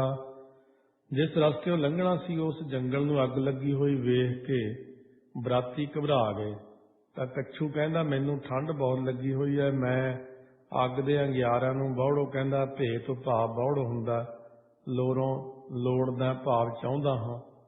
ਬਰਾਤ ਖਿੱਲਰ ਚੁੱਕੀ ਸੀ, ਉਹਨੂੰ ਇਕੱਠਿਆਂ ਕਰਨ ਲਈ ਲੂਕੀ ਜਿਹੜੀ ਹੈ ਨਾ, ਗੂਤੀ ਨੇ ਬੜੀ ਉੱਚੀ ਸ਼ਬਦ ਸੁਣਾਇਆ, ਢੰਡੋਰਾ ਫੇਰਿਆ। ਗੂਤੀ ਇੱਕ ਸਭ ਤੋਂ ਸੂਖਮ ਜੀਵ ਹੈ, ਕਿ ਮੱਛਰ ਤੋਂ ਵੀ ਛੋਟਾ। ਕਈ ਵਾਰੀ ਇਹ ਪੰਜਾਬ ਦੇ ਵਿੱਚ ਦੇਖਿਆ, ਅੱਖਾਂ ਦੇ ਮੂਹਰੇ ਇੱਕ ਮਾੜੀ ਜੀ ਕਾਲੀ ਜੀ ਚੀਜ਼ ਘੁੰਮਦੀ, ਛੋਟੀ ਜੀ ਹੁੰਦੀ ਆ, ਉਹਨੂੰ ਲੂਕੀ ਕਹਿੰਦੇ ਨੇ। ਜਿਸ ਤਰ੍ਹਾਂ ਇਹ ਸਾਰੇ ਦ੍ਰਿਸ਼ਟਾਂਤ ਕਬੀਰ ਜੀ ਕਹਿੰਦੇ ਝੂਠੇ ਹੈ ਤੇ ਅਸੰਭਵ ਹੈ, ਹੋ ਹੀ ਨਹੀਂ ਸਕਦਾ ਇਹ ਹੋਵੇ। ਇਵੇਂ ਹੀ ਸੰਸਾਰ ਝੂਠਾ ਹੈ। ਬੰਝਿਆ ਪੁੱਤਰ ਵਾਂਗੂ ਸੰਸਾਰ ਤਿੰਨ ਕਾਲ ਹੈ ਹੀ ਨਹੀਂ। ਅਸਲੀ ਤਾਂ ਇਹਦਾ ਹੁਣ ਅਰਥ ਅੰਤਰੀਵ ਭਾਵ 'ਚ ਦੱਸਦੇ ਕੀ ਹੈ। ਝੂਠੇ ਸੰਸਾਰ ਤੋਂ ਤਰਨਾ ਕਿਵੇਂ ਹੁੰਦਾ? ਕਹਿੰਦੇ ਗੁਰਾਂ ਦੀ ਕਿਰਪਾ ਦ੍ਰਿਸ਼ਟੀ ਨਾਲ ਭਾਈ ਤਰਨਾ ਹੁੰਦਾ। ਸੋ ਦੂਸਰੇ ਭਾਵ ਅਰਥ ਰਾਹੀਂ ਇਸ ਗੱਲ ਦਾ ਹੀ ਨਿਸ਼ਚਾ ਕਰਾਉਂਦੇ ਕਿ ਗੁਰੂ ਤੋਂ ਬਿਨਾਂ ਬੰਦਾ ਤਾਰ ਨਹੀਂ ਸਕਦਾ। ਸੰਸਾਰ ਵਿੱਚ ਇੱਕ ਸੁਬੰਸ ਤੇ ਦੂਸਰੀ ਕੁਬੰਸ ਹੈ। ਪਰਮੇਸ਼ਰ ਦੇ ਪਿਆਰ ਵਾਲੇ ਮਹਾਤਮਾ ਤਾਂ ਸੁਬੰਸ ਨੇ ਤੇ ਮਾਇਆ ਦੇ ਪਿਆਰ ਵਾਲੇ ਆਮ ਲੋਕ ਕੁਬੰਸ ਹੁੰਦੇ ਨੇ। ਬੰਸ ਕੋ ਪੂਤ ਵੀ ਆਹਨ ਚੱਲਿਆ, ਸੋਏ ਨੇ ਮੰਡਪ ਛਾਏ। ਸ੍ਰੇਸ਼ਟ ਬੰਸ ਵਾਲੇ ਜੋ ਮਹਾਤਮਾ ਹਨ, ਉਹਨਾਂ ਦਾ ਪੁੱਤਰ ਜਿਹੜਾ ਜਗਿਆਸੂ ਹੈ, ਬੀਆ ਹਨ। ਇੱਥੇ ਹੁਣ ਅੰਤਰੀਵ ਭਾਵ ਇਉਂ ਲੱਗਣਗੇ, ਬੀਆ ਹੁੰਦੀ ਦਵੈਤ, ਦਵੈਤ ਦੇ ਨਾਸ਼ ਕਰਨ ਲਈ ਸਤਸੰਗਤ ਵੱਲ ਚੱਲਿਆ। ਉਹ ਜਿਸ ਸਤਸੰਗਤ ਰੂਪ ਮੰਡਪ ਚੌੜੇ ਸਥਾਨ ਪਰ ਸੋਏ ਨੇ ਹੁੰਦਾ, ਸੁੰਨ ਅਫੁਰ ਅਕਾਲ ਪੁਰਖ ਛਾਏ ਹੋਇਆ ਇਸਤਤ ਹੋ ਰਿਹਾ ਹੈ। ਰਾਜਾ ਰਾਮ ਕਕਰੀਆ ਬਰੇ ਪਕਾਏ। ਜਿਸ ਵੇਲੇ ਰਾਜਾ ਰਾਮ ਹੁੰਦਾ, ਪਰਮਾਤਮਾ ਦੀ ਕਕਰੀਆ ਹੁੰਦਾ, ਕਿਰਪਾ ਦ੍ਰਿਸ਼ਟੀ ਹੋਈ ਤਾਂ ਪੂਰਨ ਗੁਰਾਂ ਦੀ ਪ੍ਰਾਪਤੀ ਹੋਈ ਤੇ ਜਗਿਆਸੂ ਨੇ ਤਨੋ ਮਨੋ ਹੋ ਕੇ ਗੁਰਾਂ ਦੀ ਸੇਵਾ ਟਹਿਲ ਕੀਤੀ ਤਾਂ ਗੁਰਾਂ ਨੇ ਕਕਰੀਆ ਹੁੰਦਾ, ਕਿਰਪਾ ਦ੍ਰਿਸ਼ਟੀ ਕਰਕੇ। ਰਾਜਾ ਰਾਮ ਤੋਂ ਭਾਵ ਹੈ ਕਿ ਪਰਮਾਤਮਾ ਦੀ ਪ੍ਰਾਪਤੀ ਦਾ ਉਪਦੇਸ਼ ਦੇ ਕੇ ਕਕਰੀ ਹੁੰਦੀ ਅੱਕ ਦੀਆਂ ਖੱਖੜੀਆਂ ਵੱਧ ਦੁਖਦਾਈ ਜੋ ਇੰਦਰੀਏ ਹੋ ਰਹੇ ਨੇ ਵਿਸ਼ਿਆਂ ਵੱਲ ਲੱਗ ਕੇ, ਉਹ ਆਬਰੇ ਪਕਾਏ, ਉਹ ਅੰਬ ਫਲ ਵਾਂਗੂ ਪੱਕ ਆਏ, ਭਾਵ ਪਰਮੇਸ਼ਰ ਪ੍ਰੈਣ ਹੋ ਗਏ। ਜਿਵੇਂ ਗੁਰੂ ਨਾਨਕ ਦੇਵ ਜੀ ਦੀ ਕਿਰਪਾ ਨਾਲ ਅੱਕ ਦੀਆਂ ਖੱਖੜੀਆਂ ਦਾ ਸਵਾਦ ਅੰਮ੍ਰਿਤ ਨਾਲੋਂ ਵੱਧ ਕੇ ਭਾਈ ਮਰਦਾਨੇ ਨੂੰ ਆਇਆ, ਇਹ ਕੇਵਲ ਕਿਰਪਾ ਦਾ ਸਦਕਾ ਹੀ ਹੋਇਆ। ਫੀਲ ਰਬਾਬੀ ਬਲਦ ਪਖਾਵਜ ਕਊਆ ਤਾਲ ਬਜਾਵੈ, ਜਿੰਨਾ ਚਿਰ ਗੁਰਾਂ ਦੀ ਕਿਰਪਾ ਨਹੀਂ ਸੀ ਹੋਈ ਉਹਨਾਂ ਚਿਰ ਇਹ ਮਨ ਚੰਗੇ ਚੰਗੇ ਪਦਾਰਥ ਖਾ ਕੇ ਹਾਥੀ ਵਾਂਗੂ ਅਸਥੂਲ ਹੋ ਰਿਹਾ ਸੀ। ਜਿਵੇਂ ਮਹਾਰਾਜ ਫਰਮਾਉਂਦੇ ਨੇ, 100 ਮਣ ਹਸਤੀ ਘਿਓ ਗੁੜ ਖਾਵੈ, 5 ਸੈ ਦਾਣਾ ਖਾਏ, ਡੱਕੈ ਫੂਕੈ ਖੇ ਉਡਾਵੈ, ਸਾਹੇ ਗਿਆ ਪਛਤਾਏ। ਬਲਦ ਵਾਂਗੂ ਆਲਸੀ ਤੇ ਕਾਂ ਵਾਂਗੂ ਕ੍ਰੋਧੀ ਹੋ ਰਿਹਾ, ਪਰ ਜਿਸ ਵੇਲੇ ਗੁਰਾਂ ਦੀ ਕਿਰਪਾ ਦ੍ਰਿਸ਼ਟੀ ਹੋਈ ਤਾਂ ਇਹ ਮਨ ਰਬਾਬੀ ਤੋਂ ਭਾਵ ਇੱਥੇ ਆ ਰੱਬ ਆਬੀ, ਰੱਬ ਦੀ ਤਰਾਵਤ ਵਾਲਾ ਹੋ ਗਿਆ ਤੇ ਉਹ ਪਰਮਾਤਮਾ ਦੇ ਪਖਾਵਜ ਹੁੰਦਾ, ਪੱਖ ਆਵਜ ਦੇਖਣ ਵਿੱਚ ਆ ਗਿਆ ਤੇ ਤਾਲ ਹੁੰਦਾ ਕੈਂਚੀਆਂ ਨੂੰ ਵਜਾ ਕੇ ਕੀਰਤਨ ਕਰਨ ਲੱਗ ਪਿਆ। ਪਰਮਾਤਮਾ ਦੇ ਤਾਲ ਤੋਂ ਭਾਵ ਜਸ ਨੂੰ ਉਚਾਰਨ ਲੱਗ ਪਿਆ। ਪਹਿਰ ਚੋਲਨਾ ਗਦਹਾ ਨਾਚੈ, ਭੈਂਸਾ ਭਗਤ ਕਰਾਵੈ। ਜਿੰਨਾ ਚਿਰ ਗੁਰਾਂ ਦੀ ਕਿਰਪਾ ਨਹੀਂ ਸੀ ਉਹਨਾਂ ਚਿਰ ਇਹ ਮਨ ਗਦਹਾ ਸੀ, ਖੋਤੇ ਵਾਂਗੂ ਕਾਮੀ, ਤੇ ਭੈਂਸਾ ਸੰਡੇ ਵਾਂਗੂ ਲੋਭੀ ਹੋ ਰਿਹਾ ਸੀ। ਪਰ ਜਿਸ ਵੇਲੇ ਗੁਰਾਂ ਦੀ ਕਿਰਪਾ ਦ੍ਰਿਸ਼ਟੀ ਹੋਈ ਤਾਂ ਇਹ ਮਨ ਲੱਜਾ ਰੂਪੀ ਚੋਲਾ ਪਹਿਨ ਕੇ ਸੱਤ ਅਤੇ ਅਸੱਤ ਦਾ ਨਾਚਿਆ ਹੁੰਦਾ ਨਿਰਣਾ ਕਰਦਾ ਹੋਇਆ ਆਪ ਭਗਤੀ ਕਰਦਾ ਤੇ ਹੋਰਨਾਂ ਪਾਸੋਂ ਭਗਤੀ ਕਰਾਉਂਦਾ। ਆਪ ਜਪੈ ਅਵਰਹਿ ਨਾਮ ਜਪਾਵੈ ਵਾਲੀ ਗੁਰੂ ਦੀ ਸਿੱਖਿਆ ਤੇ ਚੱਲ ਪਿਆ ਹੈ। ਰਾਜਾ ਰਾਮ ਕਕਰੀਆ ਬਰੇ ਪਕਾਏ, ਇਹ ਅਰਥ ਪਹਿਲਾਂ ਹੋ ਚੁੱਕਿਆ। ਕਿਨੈ ਬੂਝਨ ਹਾਰੈ ਖਾਏ ਰਹਾਓ, ਪਰ ਕਿਸੇ ਸਮਝ ਵਾਲੇ ਨੇ ਇੰਦਰੀਆਂ ਦਾ ਖਾਏ ਹੁੰਦਾ ਦਮਨ ਕੀਤਾ। ਬੈਠ ਸਿੰਘ ਘਰ ਪਾਨ ਲਗਾਵੈ, ਕੀਸ ਗਲੌਰੀ ਲਿਆਵੈ। ਜਿੰਨਾ ਚਿਰ ਗੁਰਾਂ ਦੀ ਕਿਰਪਾ ਨਹੀਂ ਸੀ ਉਹਨਾਂ ਚਿਰ ਇਹ ਮਲਨ ਹੰਕਾਰ ਵਸਿਸ਼ਟ ਮਨ ਰੂਪੀ ਸ਼ੇਰ ਅੰਤःਕਰਨ ਰੂਪੀ ਘਰ 'ਚ ਬੈਠ ਕੇ ਦੇਹੋ ਹੰਗ ਰੂਪੀ ਪਾਨਾਂ ਦੇ ਬੀੜਿਆਂ ਲਾਉਂਦਾ ਸੀ। ਮੈਂ ਦੇਹ ਹਾਂ, ਆਤਮਿਕ ਗਿਆਨ ਤਾਂ ਹੈ ਹੀ ਨਹੀਂ ਸੀ ਇਹਨੂੰ, ਮਲਨ ਹੰਕਾਰ ਹੋਇਆ ਸੀ ਇਹਨੂੰ। ਜਿਸ ਵੇਲੇ ਗੁਰੂ ਸਾਹਿਬ ਦੀ ਕਿਰਪਾ ਹੋਈ ਤਾਂ ਸ਼ੁੱਧ ਹੰਕਾਰ ਵਿਸ਼ਿਸ਼ਟ ਮਨ ਰੂਪੀ ਸ਼ੇਰ ਅੰਤःਕਰਨ ਰੂਪੀ ਘਰ ਵਿੱਚ ਬੈਠ ਕੇ ਅਹੰ ਬ੍ਰਹਮਅਸਮੀ ਰੂਪੀ ਪਾਨਾਂ ਦੇ ਬੀੜੇ ਲਗਾਉਂਦਾ ਹੈ। ਜਿੰਨਾ ਚਿਰ ਗੁਰਾਂ ਦੀ ਕਿਰਪਾ ਨਹੀਂ ਸੀ ਉਹਨਾਂ ਚਿਰ ਘੀਸ ਹੁੰਦੀ ਬੁੱਧੀ ਸੰਸਾਰਕ ਗੱਲਾਂ ਨੂੰ ਲਿਆਉਂਦੀ ਸੀ। ਜਿਸ ਵੇਲੇ ਗੁਰਾਂ ਦੀ ਕਿਰਪਾ ਹੋਈ ਤਾਂ ਬੁੱਧੀ ਪਰਮੇਸ਼ਰ ਪ੍ਰਾਪਤੀ ਦੀਆਂ ਗੱਲਾਂ ਨੂੰ ਲਿਆਉਂਦੀ ਹੋਈ। ਘਰ ਘਰ ਮੁਸਰੀ ਮੰਗਲ ਗਾਵੈ, ਕਛੂਆ ਸੰਖ ਬਜਾਵੈ। ਜਿੰਨਾ ਚਿਰ ਗੁਰਾਂ ਦੀ ਕਿਰਪਾ ਨਹੀਂ ਸੀ ਉਹਨਾਂ ਚਿਰ ਇਹ ਮੁਸਰੀ ਹੁੰਦਾ ਇੰਦਰੀਆਂ, ਘਰ ਘਰ ਹੁੰਦਾ ਗੋਲਕ ਗੋਲਕ ਵਿੱਚ ਸੰਸਾਰਕ ਖੁਸ਼ੀਆਂ ਨੂੰ ਗਾਉਂਦੀਆਂ ਸੀ। ਤੇ ਕਛੂਆ ਜਿਹੜਾ ਹੁੰਦਾ ਚਿੱਤ, ਕਛੂਏ ਤੋਂ ਭਾਵ ਚਿੱਤ, ਸੰਸਾਰਕ ਸੰਖ ਹੁੰਦਾ ਗਿਣਤੀਆਂ ਨੂੰ ਕਰਦਾ ਸੀ, ਸੰਖ ਵਜਾਉਂਦਾ ਸੀ, ਗਿਣਤੀਆਂ ਕਰਦੇ, ਮੇਰੇ ਕੋਲ ਇੰਨੇ ਮਕਾਨ ਹੈ, ਇੰਨਾ ਇਹ ਹੈ, ਇੰਨਾ ਉਹ, ਜਿਉਂ ਗਿਣਤੀਆਂ ਕਰਨ ਲੱਗਿਆ ਇਹ ਚਿੱਤ ਅੰਦਰੋਂ ਫੁੱਲ ਫੁੱਲ ਕੇ ਬੈਠੀ ਜਾਂਦਾ ਸੀ।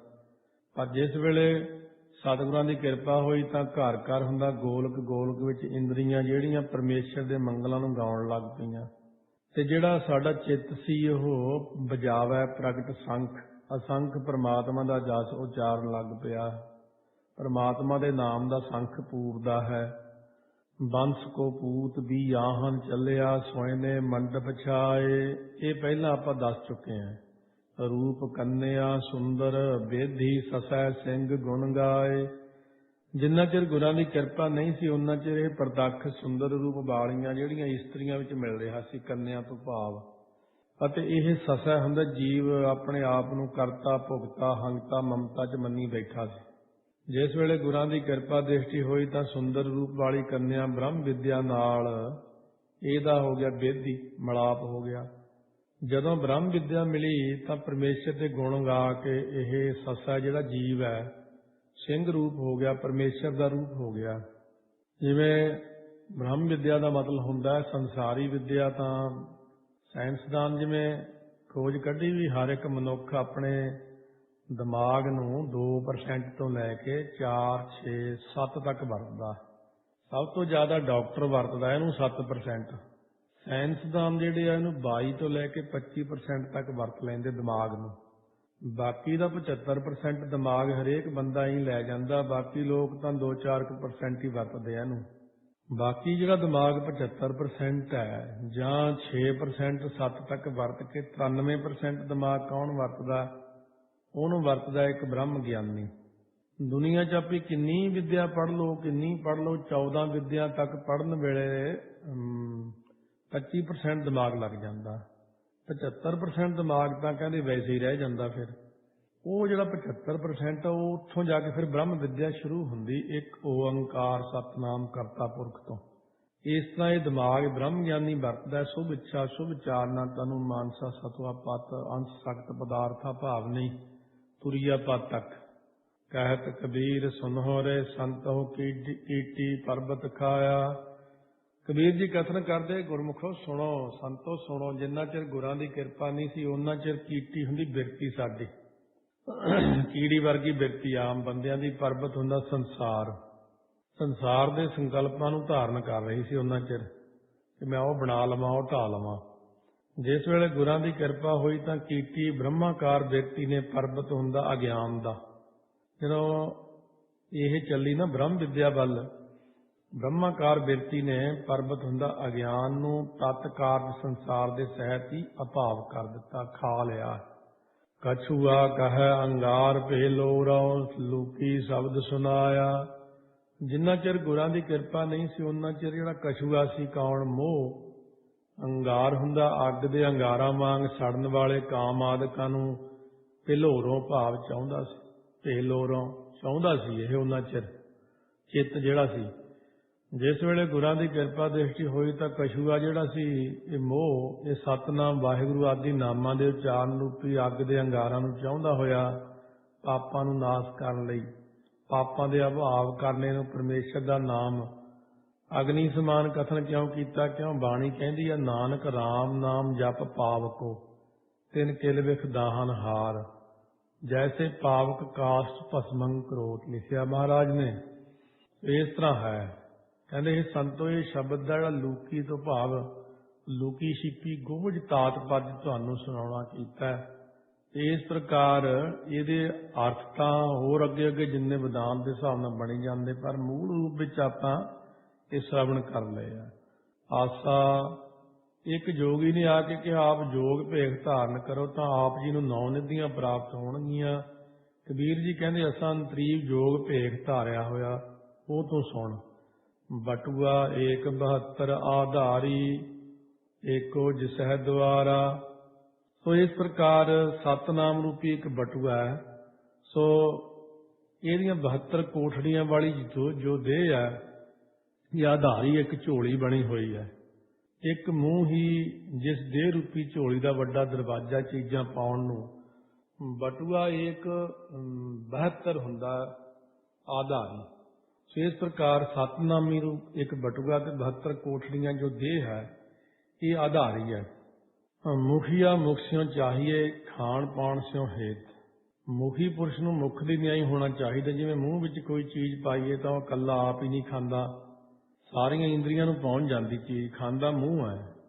ਜੇ ਮੂੰਹ ਵਿੱਚੋਂ ਕੋਈ ਚੀਜ਼ ਦੰਦਾਂ ਵਿੱਚ ਰਹਿ ਵੀ ਜਾਵੇ ਤਾਂ ਉਹਨੂੰ ਕੱਖ ਨਾਲ ਬਾਹਰ ਕੱਢ ਦੇਈਦਾ, ਕਿਉਂਕਿ ਮੂੰਹ ਦਾ ਸੁਭਾਅ ਐਸਾ ਜੋ ਇਕੱਲਾ ਨਹੀਂ ਖਾਂਦਾ ਹੈ। ਨਵੈ ਖੰਡ ਕੀ ਪ੍ਰਿਥਵੀ ਮੰਗੈ ਸੋ ਜੋਗੀ ਜਗ ਸਾਰਾ। 9 ਖੰਡਾਂ ਵਾਲੀ ਪ੍ਰਿਥਵੀ ਧਰਤੀ ਦੇ ਮਾਲਕ ਵਾਹਿਗੁਰੂ ਪਾਸੋਂ ਜੋ ਭਿਖਿਆ ਮੰਗਦਾ ਉਹ ਜੋਗੀ ਸੰਸਾਰ ਵਿੱਚ ਸ੍ਰੇਸ਼ਟ ਮੰਨਿਆ ਹੈ। ਕਹਿਣ ਤੋਂ ਭਾਵ ਕਿ ਨਵੈ ਖੰਡ 9 ਹਿੱਸਿਆਂ ਵਾਲੀ ਨੌਦਾ ਪ੍ਰਿਥਵੀ ਭਗਤੀ ਜਿਹੜੀ ਹੈ ਨਾ, ਨੌਦਾ ਪ੍ਰਿਥਵੀ ਭਾਵ ਨਵਦਾ ਭਗਤੀ ਰੂਪ ਭਿਖਿਆ ਨੂੰ ਜੋ ਮੰਗਦਾ ਉਹ ਜੋਗੀ ਜਗਤ ਵਿੱਚ ਸ੍ਰੇਸ਼ਟ ਹੈ।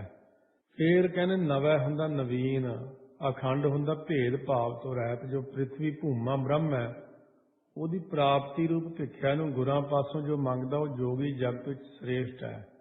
ਬੁੱਧੀ ਰੂਪੀ ਧਰਤੀ ਚੋਂ ਕਾਮ ਕ੍ਰੋਧ ਲੋਭ ਮੋਹ ਹੰਕਾਰ 5 ਹੋ ਗਏ, ਰਾਗ 6ਵਾਂ, ਦਵੈਸ਼ 7ਵਾਂ, 8ਵਾਂ ਹਰਖ, 9ਵਾਂ ਸ਼ੋਗ। ਇਹਨਾਂ 9ਵਾਂ ਦਾ ਖੰਡਨ ਕਰਨਾ ਜੋ ਮੰਗਦਾ ਉਹ ਜੋਗੀ ਸੰਸਾਰ ਵਿੱਚ ਸ੍ਰੇਸ਼ਟ ਹੁੰਦਾ। ਕਈ ਅਰਥ ਇਹਦੇ ਵਿੱਚ ਵਿਦਿਆਰਥੀਆਂ ਲਈ ਹੁੰਦੇ ਨੇ, ਕਈ ਸੰਗਤ ਲਈ ਹੁੰਦੇ ਨੇ।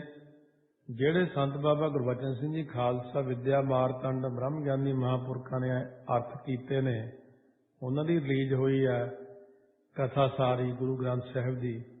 ਉਹ ਮਹਾਂਪੁਰਖ ਵਿਦਿਆਰਥੀਆਂ ਨੂੰ ਕਥਾ ਸੁਣਾਉਂਦੇ, ਜਿਹੜੀ ਕਥਾਵਾਚਕਾਂ ਨੂੰ ਕਥਾਵਾਚਕ ਤਿਆਰ ਕਰਦੀ ਸੀ ਅੱਗੇ। ਉਹ ਕਾਫੀ ਡੂੰਘਾਈ ਵਿੱਚ ਕਥਾ ਹੈ। ਉਹ ਆਮ ਸੰਗਤ ਨੂੰ ਉਹ ਕਾਫੀ ਵਾਰ ਸੁਣ ਕੇ ਕਈ ਚੀਜ਼ਾਂ ਦੀ ਸਮਝ ਵੀ ਲੱਗੂ, ਨਹੀਂ ਵੀ ਲੱਗੂ, ਕਿਉਂਕਿ ਜਦੋਂ ਉਹਦੇ ਵਿੱਚ ਵਿਚਾਰ ਸਾਗਰ ਆਦਿਕ ਦੀਆਂ ਜੋ ਹੋਰ ਚੀਜ਼ਾਂ ਉੱਪਰੋਂ ਮਹਾਂਪੁਰਖਾਂ ਨੇ ਕਈ ਚੀਜ਼ਾਂ ਬਹੁਤ ਹਾਈ ਕਲਾਸ ਇਹੋ ਜਿਹੇ ਅੱਖਰ ਵਰਤੇ ਨੇ, ਉਹ ਛੇਤੀ ਕੀਤੇ ਆਪਣੇ ਸਮਝ ਲੱਗਣੇ। ਇਸ ਕਰਕੇ ਉਹ ਬਹੁਤ ਸਾਰੀਆਂ ਚੀਜ਼ਾਂ ਨੇ। ਜਪਜੀ ਸਾਹਿਬ ਦੀ ਆਪਾਂ ਕਥਾ ਭਰੀ ਹੈ, ਇਹ ਵੀ ਉਹਨਾਂ ਦੀ ਹੋਈ ਬਖਸ਼ਿਸ਼ ਆ, ਉਹ ਉਹਨਾਂ ਦੀ ਹੋਈ ਲਿਖੀ ਹੋਈ ਹੈ ਸਾਰੀ। ਉਹ ਕਥਾ ਸੁਣਨ ਤੋਂ ਬਾਅਦ ਕਈ ਚੀਜ਼ਾਂ ਆਉਂਦੀਆਂ ਨੇ। ਆਪ ਵੀ ਅਸੀਂ ਜਦੋਂ ਸੁਣਦੇ ਹਾਂ 20 ਮਿੰਟ ਅੱਧਾ ਘੰਟਾ ਹੀ ਸੁਣ ਹੁੰਦੀ ਆ, ਕਿਉਂਕਿ ਡੂੰਘੀ ਬੜੀ ਆ। ਇਸ ਕਰਕੇ ਪਹਿਲਾਂ ਆਹ ਜਿਹੜੀ ਜਿੰਨੀ ਕਥਾ ਹੋ ਰਹੀ ਇਹ ਤਾਂ ਵਿਦਿਆਰਥੀਆਂ ਲਈ ਨਹੀਂ ਹੈਗੀ, ਇਹ ਤਾਂ ਆਮ ਜਿਵੇਂ ਸੰਗਤ ਬਿਲਕੁਲ ਹੀ ਨਿਆਣਿਆਂ ਵਾਲੀ ਕਥਾ ਕਰਦੇ ਆ ਆਪਾਂ। ਹਲੇ ਵੀ ਇਹ 'ਚ ਡੂੰਘਾਈ ਕਈ ਵਾਰ ਆ ਜਾਂਦੀ, ਪਰ ਉਹ ਵੀ ਛੋਟੀ ਜੀ ਹੁੰਦੀ ਹੈ।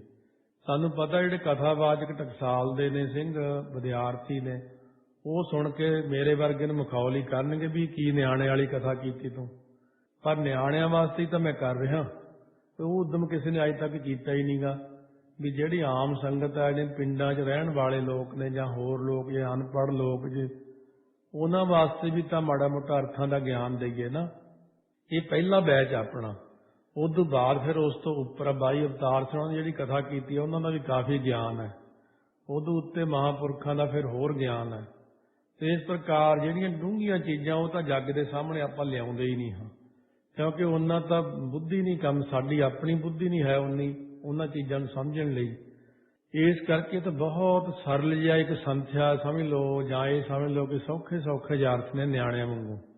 ਐਸਾ ਜੋਗੀ ਨੌ ਨਿਧ ਪਾਵੈ, ਇਸ ਤਰ੍ਹਾਂ ਦੀ ਰੀਤੀ ਕਰਨ ਵਾਲਾ ਜੋਗੀ 9 ਨਿਧੀਆਂ ਤੇ 18 ਸਿੱਧੀਆਂ ਨੂੰ ਪਾ ਲੈਂਦਾ ਹੈ।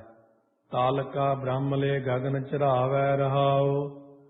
ਸੋ ਤਲਕਾ ਪਾਠ ਭਾਵ ਇਕੱਠਾ ਵੀ ਤਲਕਾ ਬ੍ਰਹਮ ਜੀਵ ਨੂੰ ਲੈ ਕੇ ਗਗਨ ਚੜਾਵੈ, ਚੇਤਨ ਦੇ ਵੱਲ ਜਾਵੇ। ਸੋ ਚਰਾਵੈ ਹੁੰਦਾ ਵਿਚਰਾਵੇ। ਜੀਵ ਹੈ ਤਾਂ ਬ੍ਰਹਮ ਰੂਪ, ਪਰ ਇਹ ਆਪਣੇ ਆਪ ਨੂੰ ਕਰਤਾ ਭੁਗਤਾ ਰੂਪ ਮੰਨੀ ਬੈਠਾ, ਇਸ ਕਰਕੇ ਇਹਨੂੰ ਤਲਕਾ ਬ੍ਰਹਮ ਕਿਹਾ। ਚਿੰਤਾ ਗਿਆਨ ਧਿਆਨ ਕਰ ਸੂਈ, ਸ਼ਬਦ ਤਾਗਾ ਮਥ ਘਾਲੈ। ਰਹਾਉ ਤੋਂ ਬਾਅਦ ਫਰਮਾਉਂਦੇ ਨੇ ਧਿਆਨ ਰੂਪ ਸੂਈ ਵਿੱਚ ਗੁਰਾਂ ਦੇ ਉਪਦੇਸ਼ ਮਥ ਹੁੰਦਾ ਵਿਚਾਰਨ ਰੂਪ ਤਾਗੇ ਨੂੰ, ਘਾਲੈ ਹੁੰਦਾ ਪਾ ਕੇ, ਗਿਆਨ ਰੂਪ ਗੋਦੜੀ ਨੂੰ ਸਿਉਣਾ ਕਰੇ। ਧਿਆਨ ਰੂਪ ਸੂਈ ਵਿੱਚ ਹੈ ਇਹ। ਪੰਜ ਤਤ ਕੀ ਕਰ ਮਿਰ ਗਾਣੀ, ਗੁਰ ਕੈ ਮਾਰਗ ਚਾਲੈ। ਆਕਾਸ਼ ਚੋਂ ਅਸੰਗਤਾ, ਵਾਯੂ ਚੋਂ ਸਮਤਾ, ਅੱਗ ਚੋਂ ਤਮ ਤੇ ਭੈ, ਸੋ ਤੁਖਾਰ ਦੀ ਨਿਵਰਤੀ। ਭਾਏ ਅਭਾਏ ਜੋ ਨਿਕਟ ਆਵੈ, ਸੀਤ ਤਾਕਾ ਜਾਏ। ਅੱਗ ਦੇ ਕੋਲ ਚਾਹੇ ਕੋਈ ਜਾਣ ਕੇ ਆ ਜਾਏ ਜਾਂ ਅਣਜਾਣੇ, ਉਹਦੀ ਸੀਤ ਹੁੰਦੀ, ਠੰਡ ਦੂਰ ਹੋ ਹੀ ਜਾਂਦੀ ਹੈ। ਇਸ ਤਰ੍ਹਾਂ ਸਾਰੇ ਤੱਤਾਂ ਚੋਂ ਗੁਣ ਲੈਣੇ ਆ। ਜਲ ਵਿੱਚੋਂ ਸੀਤਲਤਾ, ਧਰਤੀ ਦੇ ਵਿੱਚੋਂ ਖਿਮਾ ਲੈਣੀ ਹੈ, ਇਤਿਆਦਿਕ ਪੰਜਾਂ ਤੱਤਾਂ ਦੀ ਰਹਿਣੀ ਧਾਰਨੀ ਹੈ। ਆਪਣੇ ਹੇਠ ਮ੍ਰਿਗਾਣੀ ਹੁੰਦੀ, ਮ੍ਰਿਗਸ਼ਾਲਾ, ਹਰਨ ਦੀ ਖੱਲ ਵਿਛਾਵੇ ਅਤੇ ਗੁਰਾਂ ਦੇ ਦੱਸੇ ਹੋਏ ਰਾਹ ਉੱਪਰ ਚੱਲਣਾ। ਇਹ ਆਪਣਾ ਆਈ ਪੰਥ ਨਿਸ਼ਚੈ ਕਰੇ, ਜੋਗੀਆਂ ਨੂੰ ਉਪਦੇਸ਼ ਕਰਦੇ ਨੇ। ਦਇਆ ਫਾਹੋਰੀ ਕਾਇਆ ਕਰ ਧੂਈ, ਦ੍ਰਿਸ਼ਟ ਕੀ ਅਗਨ ਜਲਾਵੈ। ਸਾਰਿਆਂ ਗੁਣਾਂ ਨੂੰ ਇਕੱਤਰ ਕਰਨ ਵਾਸਤੇ ਆਪਣੇ ਪਾਸ ਦਇਆ ਰੂਪੀ ਫੌੜੀ ਰੱਖੇ। ਕਾਇਆ ਹੁੰਦੀ ਦੇਹ ਅਧਿਆਸ ਨੂੰ, ਧੂਈ ਹੁੰਦਾ ਧੂਣੀ ਕਰੇ, ਬ੍ਰਹਮ ਦ੍ਰਿਸ਼ਟੀ ਰੂਪ ਅੱਗ ਬਾਲ ਕੇ ਦੇਹ ਅਧਿਆਸ ਨੂੰ ਸਾੜ ਨਾ ਕਰੇ। ਦੇਹ ਵੈਸੇ ਵੀ ਤਾਂ ਅੰਤ ਨੂੰ ਸੜਨੀ ਹੋਈ, ਪਹਿਲਾਂ ਹੀ ਸਾੜ ਦਿੰਦੇ ਆ, ਭਾਵ ਇਹਨੂੰ ਮੰਨਦੇ ਹੀ ਨਹੀਂ ਅਸੀਂ। ਇਸ ਕਾ ਭਾਉ ਲਏ ਰਿਦ ਅੰਤਰ, ਚਹੁ ਜੁਗ ਤਾੜੀ ਲਾਵੈ। ਉਹ ਪ੍ਰਮਾਤਮਾ ਦਾ ਜਿਹੜਾ ਭਾਉ ਇੱਥੇ ਪ੍ਰਕਾਸ਼ ਲੈਣਾ, ਪ੍ਰਕਾਸ਼ ਪ੍ਰੇਮ ਹਿਰਦੇ ਅੰਦਰ ਲੈਣਾ ਕਰੇ। ਜਾਂ ਤਾਂ ਪ੍ਰਕਾਸ਼ ਜਾਂ ਪ੍ਰੇਮ ਦੋਨੋਂ ਹੀ ਅਰਥ ਹੁੰਦੇ ਭਾਉ ਦੇ। ਚਾਰੇ ਯੁੱਗਾਂ ਵਿੱਚ ਜੁੜੇ ਹੋਏ ਪਰਮਾਤਮਾ ਵਿੱਚ ਜਿਹੜੀ ਬਿਰਤੀ ਲਾਉਣੀ ਹੈ, ਇਹੀ ਤਾੜੀ ਤੋਂ ਭਾਵ ਸਮਾਧੀ ਲਾਉਣਾ ਕਰੇ। ਸਭ ਜੋਗਤਨ ਰਾਮ ਨਾਮ ਹੈ, ਜਿਸ ਕਾ ਪਿੰਡ ਪਰਾਨਾ। ਸੰਪੂਰਨ ਜਿਹੜਾ ਜੋਗਤਨ ਹੈ, ਜੋਗ ਦਾ ਸਾਰ ਹੈ, ਸਿਧਾਂਤ ਹੈ, ਕੇਵਲ ਰਾਮ ਦਾ ਨਾਮ ਹੀ ਹੈ। ਸੋ ਜਿਸ ਰਾਮ ਨੇ ਪਿੰਡ ਹੁੰਦਾ ਸਰੀਰ ਤੇ ਪ੍ਰਾਣ ਸਾਨੂੰ ਦਿੱਤੇ ਹੋਏ ਨੇ, ਜਿਹਨੇ ਪਿੰਡ ਵਿਖੇ ਪ੍ਰਾਣ ਆਦਿਕਾਂ ਨੂੰ ਦਿੱਤਾ ਹੋਇਆ ਭਾਈ। ਕਹੋ ਕਬੀਰ ਜੇ ਕਿਰਪਾ ਧਾਰੈ, ਦੇ ਸੱਚਾ ਨੀਸਾਨਾ। ਕਬੀਰ ਜੀ ਫਰਮਾਉਂਦੇ ਜੇ ਵਾਹਿਗੁਰੂ ਕਿਰਪਾ ਦ੍ਰਿਸ਼ਟੀ ਧਾਰੇ ਤਾਂ ਨਾਮ ਰੂਪੀ ਸੱਚਾ ਨੀਸਾਨਾ ਹੁੰਦਾ, ਪ੍ਰਵਾਨਾ ਦਿੰਦਾ, ਮਸਤਕ ਤੇ ਹੀ ਇੱਕ ਓਂਕਾਰ ਪ੍ਰਗਟ ਹੋ ਜਾਂਦਾ। ਉਹ ਜਿੱਧਰ ਨੂੰ ਜਾਂਦਾ ਰਾਹ ਹੀ ਸਾਫ਼ ਹੁੰਦੇ ਤੁਰੇ ਜਾਂਦੇ, ਇੰਨੀ ਸ਼ਕਤੀ ਹੁੰਦੀ ਉਹਦੇ 'ਚ।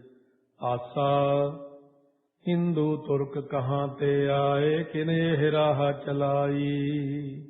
ਇੱਕ ਕਾਜੀ ਨੇ ਆ ਕੇ ਆਪਣੇ ਮੁਸਲਮਾਨ ਮਜ਼ਹਬ ਦੀ ਬੜੀ ਤਾਰੀਫ ਕੀਤੀ ਤੇ ਹਿੰਦੂ ਮਤ ਦੀ ਨਿੰਦਿਆ ਕੀਤੀ ਕਿ ਸੰਸਾਰ ਵਿੱਚ ਕੁੱਤੇ ਬਿੱਲੇ ਆਦਿਕ ਜਿਤਨੀਆਂ ਜੂਨਾਂ ਹਨ, ਇਹ ਸਭ ਹਿੰਦੂ ਹੀ ਧਾਰਦੇ ਨੇ ਅਤੇ ਦੋਜਕਾਂ ਵਿੱਚ ਵੀ ਹਿੰਦੂ ਜਾਂਦੇ ਨੇ। ਇਸ ਤੇ ਆਪ ਨੂੰ ਚਾਹੀਦਾ ਕਿ ਸੁਨਤ ਕਰਾ ਕੇ ਮੁਸਲਮਾਨ ਮਤ ਧਾਰਨ ਕਰ ਲਓ। ਹੁਣ ਇਹ ਗੱਲ ਸੁਣ ਕੇ ਕਬੀਰ ਜੀ ਕਹਿੰਦੇ ਨੇ, ਉਹ ਸ਼ਰ੍ਹਾ ਦਾ ਮਾਰਿਆ ਹੋਇਆ, ਸੁਣ ਧਿਆਨ ਨਾਲ ਗੱਲ, ਐ ਨਹੀਂ ਕਹੀਦਾ ਦੂਜਿਆਂ ਨੂੰ। ਕਹਿੰਦੇ ਕਾਜੀ ਪਹਿਲਾਂ ਤੂੰ ਇਹ ਦੱਸ, ਹਿੰਦੂ ਅਤੇ ਮੁਸਲਮਾਨ ਕਿੱਥੋਂ ਆਏ ਨੇ ਅਤੇ ਇਹਨਾਂ ਦੋਹਾਂ ਦਾ ਰਸਤਾ ਕਿਹਨੇ ਚਲਾਇਆ? ਦਿਲ ਮੈਂ ਸੋਚ ਵਿਚਾਰ ਕਵਾਦੇ, ਭਿਸਤ ਦੋਜਕ ਕਿਨ ਪਾਈ। ਸੋ ਅਸੀਂ ਆਪਣੇ ਦਿਲ ਵਿੱਚ ਸੋਚਦੇ, ਤੂੰ ਵਿਚਾਰ ਕੇ ਕਵਾ ਭਾਵ ਉੱਤਰ ਦੇਣਾ ਕਰ। ਤੂੰ ਆਪਣੇ ਦਿਲ ਵਿੱਚ ਸੋਚ ਵਿਚਾਰ ਕੇ ਉੱਤਰ ਦੇ ਕਿ ਸਵਰਗ ਤੇ ਨਰਕ ਦੀ ਜਗ੍ਹਾ ਕਿਸਨੇ ਪਾਈ। ਸੋ ਅੱਗੋਂ ਕਾਜੀ ਨੇ ਕਿਹਾ, ਕਿਤਾਬ ਵਿੱਚ ਲਿਖਿਆ ਕਿ ਮੁਸਲਮਾਨ ਮਤ ਸਭ ਤੋਂ ਚੰਗਾ। ਕਬੀਰ ਜੀ ਕਹਿਣ ਲੱਗੇ, ਕਾਜੀ ਤੈਂ ਕਵਨ ਕਿਤਾਬ ਬਖਾਨੀ। ਕਾਜੀ ਇਹ ਗੱਲ ਤੈਨੇ ਕਿਹੜੀ ਕਿਤਾਬ ਦੀ ਕਹੀ ਹੈ? ਮੈਨੂੰ ਤਾਂ ਤੇਰੀਆਂ ਗੱਲਾਂ ਤੋਂ ਇਉਂ ਪਤਾ ਲੱਗਦਾ ਬਈ ਪੜਤ ਗੁੰਤ ਐਸੇ ਸਭ ਮਾਰੇ, ਕਿਨਹੂ ਖਬਰ ਨਾ ਜਾਣੀ ਰਹਾਓ। ਤੁਸੀਂ ਸਾਰੇ ਸ਼ਰਈ ਲੋਕ ਕਿਤਾਬਾਂ ਨੂੰ ਪੜ੍ਹਨ ਤੇ ਗੁੰਤ ਵਿਚਾਰਨ ਵਾਲੇ ਐਵੇਂ ਮਜ਼੍ਹਬੀ ਝਗੜਿਆਂ 'ਚ ਫਸ ਕੇ ਮਾਰੇ ਗਏ ਹੋ। ਪਰਮੇਸ਼ਰ ਦੀ ਪ੍ਰਾਪਤੀ ਦੀ ਖਬਰ ਕਿਸੇ ਨੇ ਨਹੀਂ ਜਾਣੀ। ਜਿਹੜੀ ਤੂੰ ਇਹ ਗੱਲ ਕਹੀ ਹੈ ਕਿ ਸੁੰਨਤ ਕਰਕੇ ਮੁਸਲਮਾਨ ਹੋ ਜਾਏ, ਇਸ ਪੱਖ ਨਾਲ ਮੇਰੀ ਸਹਿਮਤੀ ਨਹੀਂ ਹੈ, ਕਿਉਂਕਿ ਸਖਤ ਸੁਨੇਹੋ ਕਰ ਸੁੰਨਤ ਕਰੀਐ, ਮੈਂ ਨਾ ਬਦਾਉਂਗਾ ਭਾਈ।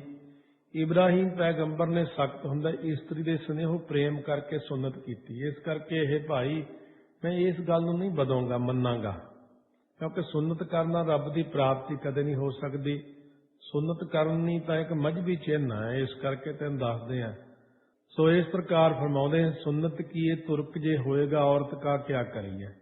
ਸੋ ਇਸ ਪ੍ਰਕਾਰ ਕਹਿੰਦੇ ਹਨ, ਜੌਰੇ ਖੁਦਾਏ ਮੋਹਿ ਤੁਰਕ ਕਰੇਗਾ, ਆਪਨ ਹੀ ਕੱਟ ਜਾਈ। ਜੇਕਰ ਖੁਦਾ ਮੈਨੂੰ ਮੁਸਲਮਾਨ ਕਰਨਾ ਚਾਹੇਗਾ ਤਾਂ ਆਪੇ ਹੀ ਇਹ ਸੁੰਨਤ ਹੋ ਜਾਏਗੀ ਮੇਰੀ।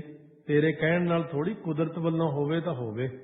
ਕੁਦਰਤ ਨੇ ਤਾਂ ਕੋਈ ਸਰੀਰ ਦਾ ਰੋਮ ਵੀ ਕੱਟਣ ਨੂੰ ਹੁਕਮ ਨਹੀਂ ਕੀਤਾ, ਅਕਾਲ ਪੁਰਖ ਨੇ, ਤੇ ਇਹ ਤੁਸੀਂ ਐਵੇਂ ਆਪਣੇ ਵੱਲੋਂ ਹੀ ਗੱਲਾਂ ਤੋਰੀਆਂ ਹੋਈਆਂ ਨੇ। ਸੁੰਨਤ ਕੀਏ ਤੁਰਕ ਜੇ ਹੋਏਗਾ, ਔਰਤ ਕਾ ਕਿਆ ਕਰੀਐ। ਜੇਕਰ ਸੁੰਨਤ ਕਰਨ ਨਾਲ ਹੀ ਮੁਸਲਮਾਨ ਹੁੰਦਾ ਤਾਂ ਫਿਰ ਇਸਤਰੀ ਦਾ ਕਿਵੇਂ ਕਰੋਗੇ? ਸੋ ਇਸ ਪ੍ਰਕਾਰ ਉਹਦੀ ਸੁੰਨਤ ਕਿਵੇਂ ਕਰੋਗੇ? ਪਰ ਇਸਤਰੀ ਦੀ ਸੁੰਨਤ ਹੋ ਹੀ ਨਹੀਂ ਸਕਦੀ। ਜੇਕਰ ਉਸਦੀ ਸੁੰਨਤ ਨਾ ਹੋਈ ਫਿਰ ਉਹ ਹਿੰਦਣੀ ਰਹੀ। ਇੱਕ ਸਰੀਰ ਮੁਸਲਮਾਨ ਹੋ ਗਿਆ, ਦੂਜਾ ਸਰੀਰ ਹਿੰਦੂ ਦਾ ਰਿਹਾ, ਆਪਸ ਵਿੱਚ ਮੇਲ ਨਾ ਹੋਇਆ। ਅਰਧ ਸਰੀਰੀ ਨਾਰ ਨਾ ਛੋੜੈ, ਤਾਂ ਤੇ ਹਿੰਦੂ ਹੀ ਰਹੀ ਹੈ। ਅਰਧ ਸਰੀਰੀ ਜਿਹੜੀ ਨਾ ਅਰਧੰਗੀ ਜੋ ਇਸਤਰੀ ਹੈ, ਉਹਨੂੰ ਤੁਸੀਂ ਛੱਡਦੇ ਨਹੀਂ, ਇਸ ਵਾਸਤੇ ਹਿੰਦੂ ਮਤ ਵਿੱਚ ਹੀ ਰਹਿਣਾ ਚਾਹੀਦਾ ਹੈ। ਛਾੜ ਕਤੇਬ ਰਾਮ ਭਜ ਬੌਰੇ, ਜ਼ੁਲਮ ਕਰਤ ਹੈ ਭਾਰੀ। ਇਹ ਬੌਰੇ ਕਾਜੀ ਕਤੇਬਾਂ ਦੇ ਫਜ਼ੂਲ ਝਗੜੇ ਛੱਡਦੇ, ਖੁਦਾ ਨੂੰ ਯਾਦ ਕਰਿਆ ਕਰ। ਹਿੰਦੂਆਂ ਪਰ ਕਿਸ ਲਈ ਭਾਰੀ ਜ਼ੁਲਮ ਕਰਦਾ ਤੂੰ? ਕਬੀਰਾ ਪਕਰੀ ਟੇਕ ਰਾਮ ਕੀ, ਤੁਰਕ ਰਹੇ ਪਛਹਾਰੀ। ਕਬੀਰ ਜੀ ਕਹਿੰਦੇ, ਮੈਂ ਤਾਂ ਇੱਕ ਰਾਮ ਦੀ ਓਟ ਫੜੀ ਹੈ। ਮੈਨੂੰ ਮੁਸਲਮਾਨ ਬਣਾਉਣ ਵਾਸਤੇ ਸਿਕੰਦਰ ਵਰਗੇ ਕਈ ਤੁਰਕ ਖੱਪ ਕੇ ਹਾਰ ਗਏ, ਤੇ ਤੂੰ ਭਲਾ ਕਿਹੜੇ ਬਾਗ ਦੀ ਮੂਲੀਆਂ? ਸਿਕੰਦਰ ਲੋਧੀ ਨੇ ਬੜਾ ਜ਼ੋਰ ਲਾਇਆ ਸੀ ਕਬੀਰ ਜੀ ਨੂੰ। ਉਹ ਕਬੀਰ ਜੀ ਨੂੰ ਤਾਂ ਕਈ ਵਾਰ ਹਾਥੀ ਦੇ ਮੂਹਰੇ ਸਿੱਟਣਾ ਕੇ ਮਾਰਨ ਦੇ ਯਤਨ ਕੀਤੇ, ਪਰ ਫਿਰ ਰਾਜੇ ਵੱਲੋਂ ਹੀ ਐਸਾ ਪਰਮਾਤਮਾ ਵੱਲੋਂ ਕੌਤਕ ਵਰਤ ਜਾਂਦਾ ਸੀ। ਆਸਾ ਜਬ ਲਗ ਤੇਲ ਦੀਵੇ ਮੁਖ ਬਾਤੀ, ਤਬ ਸੂਝੈ ਸਭ ਕੋਈ। ਸੋ ਹੁਣ ਇਸ ਸ਼ਬਦ ਵਿੱਚ ਭਗਤ ਕਬੀਰ ਜੀ ਸੇਵਕਾਂ ਨੂੰ ਵਿਰਾਗਮਈ ਉਪਦੇਸ਼ ਬਖਸ਼ਿਸ਼ ਕਰਦੇ ਹਨ। ਪਹਿਲਾ ਭਾਵ ਕੀ ਹੈ? ਜਿਤਨਾ ਚਿਰ ਦੀਵੇ ਦੇ ਮੂੰਹ 'ਚ ਤੇਲ ਅਤੇ ਬੱਤੀ ਹੁੰਦੀ ਹੈ, ਉਹਨਾਂ ਚਿਰ ਘਰ ਵਿੱਚ ਸਭ ਕੁਝ ਦਿਖਦਾ ਹੈ। ਜਬ ਲਗ ਤੇਲ ਦੀਵੇ ਮੁਖ ਬਾਤੀ, ਤਬ ਸੂਝੈ ਸਭ ਕੋਈ। ਤੇਲ ਜਲੇ ਬਾਤੀ ਠਹਿਰਾਨੀ, ਸੂਨਾ ਮੰਦਰ ਹੋਈ। ਜਿਸ ਵੇਲੇ ਤੇਲ ਦੇ ਸੜ ਜਾਣ ਨਾਲ ਬੱਤੀ ਠਹਿਰਾਨੀ ਹੁੰਦੀ, ਬੁੱਝ ਜਾਂਦੀ ਹੈ, ਉਸ ਵੇਲੇ ਜਿਹੜਾ ਮੰਦਰ ਹੁੰਦਾ ਘਰ, ਪ੍ਰਕਾਸ਼ ਤੋਂ ਖਾਲੀ ਹੋ ਜਾਂਦਾ। ਦੀਵਾ ਬੰਦ, ਹਨੇਰਾ ਹੋ ਗਿਆ। ਇਸੇ ਤਰ੍ਹਾਂ ਜਦ ਤੱਕ ਪ੍ਰਾਣਾ ਰੂਪ ਦੀਵੇ ਵਿੱਚ ਪਰਾਲਬਧ ਰੂਪੀ ਤੇਲ, ਅੰਤਹਿਕਰਨ ਰੂਪ ਬੱਤੀ, ਚਿਦਾਭਾਸ ਰੂਪੀ ਅੱਗ ਨਾਲ ਜਗ ਰਹੀ ਹੈ, ਉਦੋਂ ਤੱਕ ਆਪਣੇ ਜਿਹੜੇ ਸਰੋਤ ਇੰਦਰੀਏ ਦੁਆਰਾ ਸਭ ਕੁਝ ਸੁਝਦਾ ਹੈ। ਪਰ ਜਿਸ ਵੇਲੇ ਪਰਾਰਬਧ ਰੂਪੀ ਤੇਲ ਦੇ ਮੁੱਕਣੇ ਤੇ ਅੰਤਹਿਕਰਨ ਰੂਪੀ ਬੱਤੀ ਬੁਝ ਗਈ, ਤਾਂ ਸਥੂਲ ਦੇਹ ਰੂਪੀ ਮੰਦਰ ਜਿਹੜਾ ਹੁੰਦਾ ਸੂਨਾ, ਖਾਲੀ ਹੋ ਗਿਆ। ਜਦੋਂ ਅੰਦਰੋਂ ਜੋਤ ਨਿਕਲ ਗਈ, ਐ ਹਨੇਰਾ ਹੀ ਹੋ ਜਾਂਦਾ। ਅੱਖਾਂ ਮੂਹਰੇ ਸਾਰਾ ਅੰਦਰ ਸਰੀਰ ਖਤਮ, ਜੇ ਘਰੇ ਦੀਵਾ ਬੁੱਝੇ। ਰੇ ਬੌਰੇ ਤੋਹਿ ਘੜੀ ਨਾ ਰਾਖੈ ਕੋਈ। ਇਹ ਬੌਲੇ ਤੋਂ ਭਾਵ ਚੱਲਿਆ ਪੁਰਸ਼, ਉਸ ਵੇਲੇ ਇੱਕ ਘੜੀ ਵੀ ਤੈਨੂੰ ਕਿਸੇ ਨੇ ਘਰ 'ਚ ਨਹੀਂ ਰੱਖਣਾ ਹੈ। ਤਾਂ ਫਿਰ ਕੀ ਕਰੀਏ? ਤੂੰ ਰਾਮ ਨਾਮ ਜਪ ਸੋਈ ਰਹਾਓ। ਇਸ ਲਈ ਤੂੰ ਵਾਹਿਗੁਰੂ ਵਾਹਿਗੁਰੂ ਜਪਿਆ ਕਰ। ਦੇਹ ਵੱਲੋਂ ਵਿਰਾਗ ਜਨਕ ਉਪਦੇਸ਼ ਦੇ ਕੇ ਅੱਗੋਂ ਸੰਬੰਧੀਆਂ ਵੱਲੋਂ ਵਿਰਾਗ ਵਾਲਾ ਉਪਦੇਸ਼ ਕਰਦੇ ਨੇ। का की मात पिता कहो का को कवन पुरख की जोई। कहने दसो का माता किहदी है, दसो भाई पिता किहदा ਅਤੇ किस पुरख की जोई हुंदी इस्तरी है। सब आपो अपने सुख दे मतलबी यार है। घट फूटे कऊ बात न पूछै काढो होई। जिस वेले घट हुंदा शरीर फुटदा बिंसदा तां कोई भी इहदी गल नहीं पुछदा। उस वेले सब संबंधियां दे मूँह विचों ਇਹ ਗੱਲ ਹੁੰਦੀ ਆ कि छेती कढो छेती लैके चलो इहनूं मुश्किया जाना ने। देहोरी बैठी माता रोवै खटिया ले गए भाई। दहलीज ते बैठी हुई मां रोंदी आ ते मंजी जां तख्ते पर रख के मसान भूमिका नूं चार भरा चुक के लै जांदे आ। ਉਹਦੀ सारी खट्टी कमाई साਂਭੀ होई अंत नूं भरा ही लै जांदे ने। लट छिटकाए तिरिया रोवै हंस केला जाई। लट हुंदी गुੱਤ गुੱਤ खोल के तिरिया इस्त्री वाल खिलार के रोंदी आ, पर हंस हुंदा जीव। जीव आत्मा तां अगले परलोक नूं कल्ले ही जांदा विचारा। मरकट लो सब लोक कुटुंब भयो आगे हंस अकेला। कहत कबीर सुनो रे संत हो पैसागर कहताई। कबीर जी फरमाउंदे संतो सुनना करो, ये जीव भैदा कि संसार समुंदर ताई लग रहा है जुड़ रहा है। इस बंदे सिर जुल्म होत है जम नहीं हटै गुसाई। ये बंदे दे सिर ते कोई जुल्म हो रहा है जो वाहिगुरु दा भेजिया होया जिम जम इहदे मगरों हटदा ही नहीं है। दो तुके इस प्रकार इत्थे समाप्ति दो तुकियां ते कीती, भाव दो तुकियां दे शब्द ने। कहने जुल्म नहीं न्याय हो रहा। गुसाई दा जम जो नहीं हटदा ये इस बंदे दे सिर ते जुल्म हो रहा है, क्योंकि सिर उपरों जम हटना चाहिए।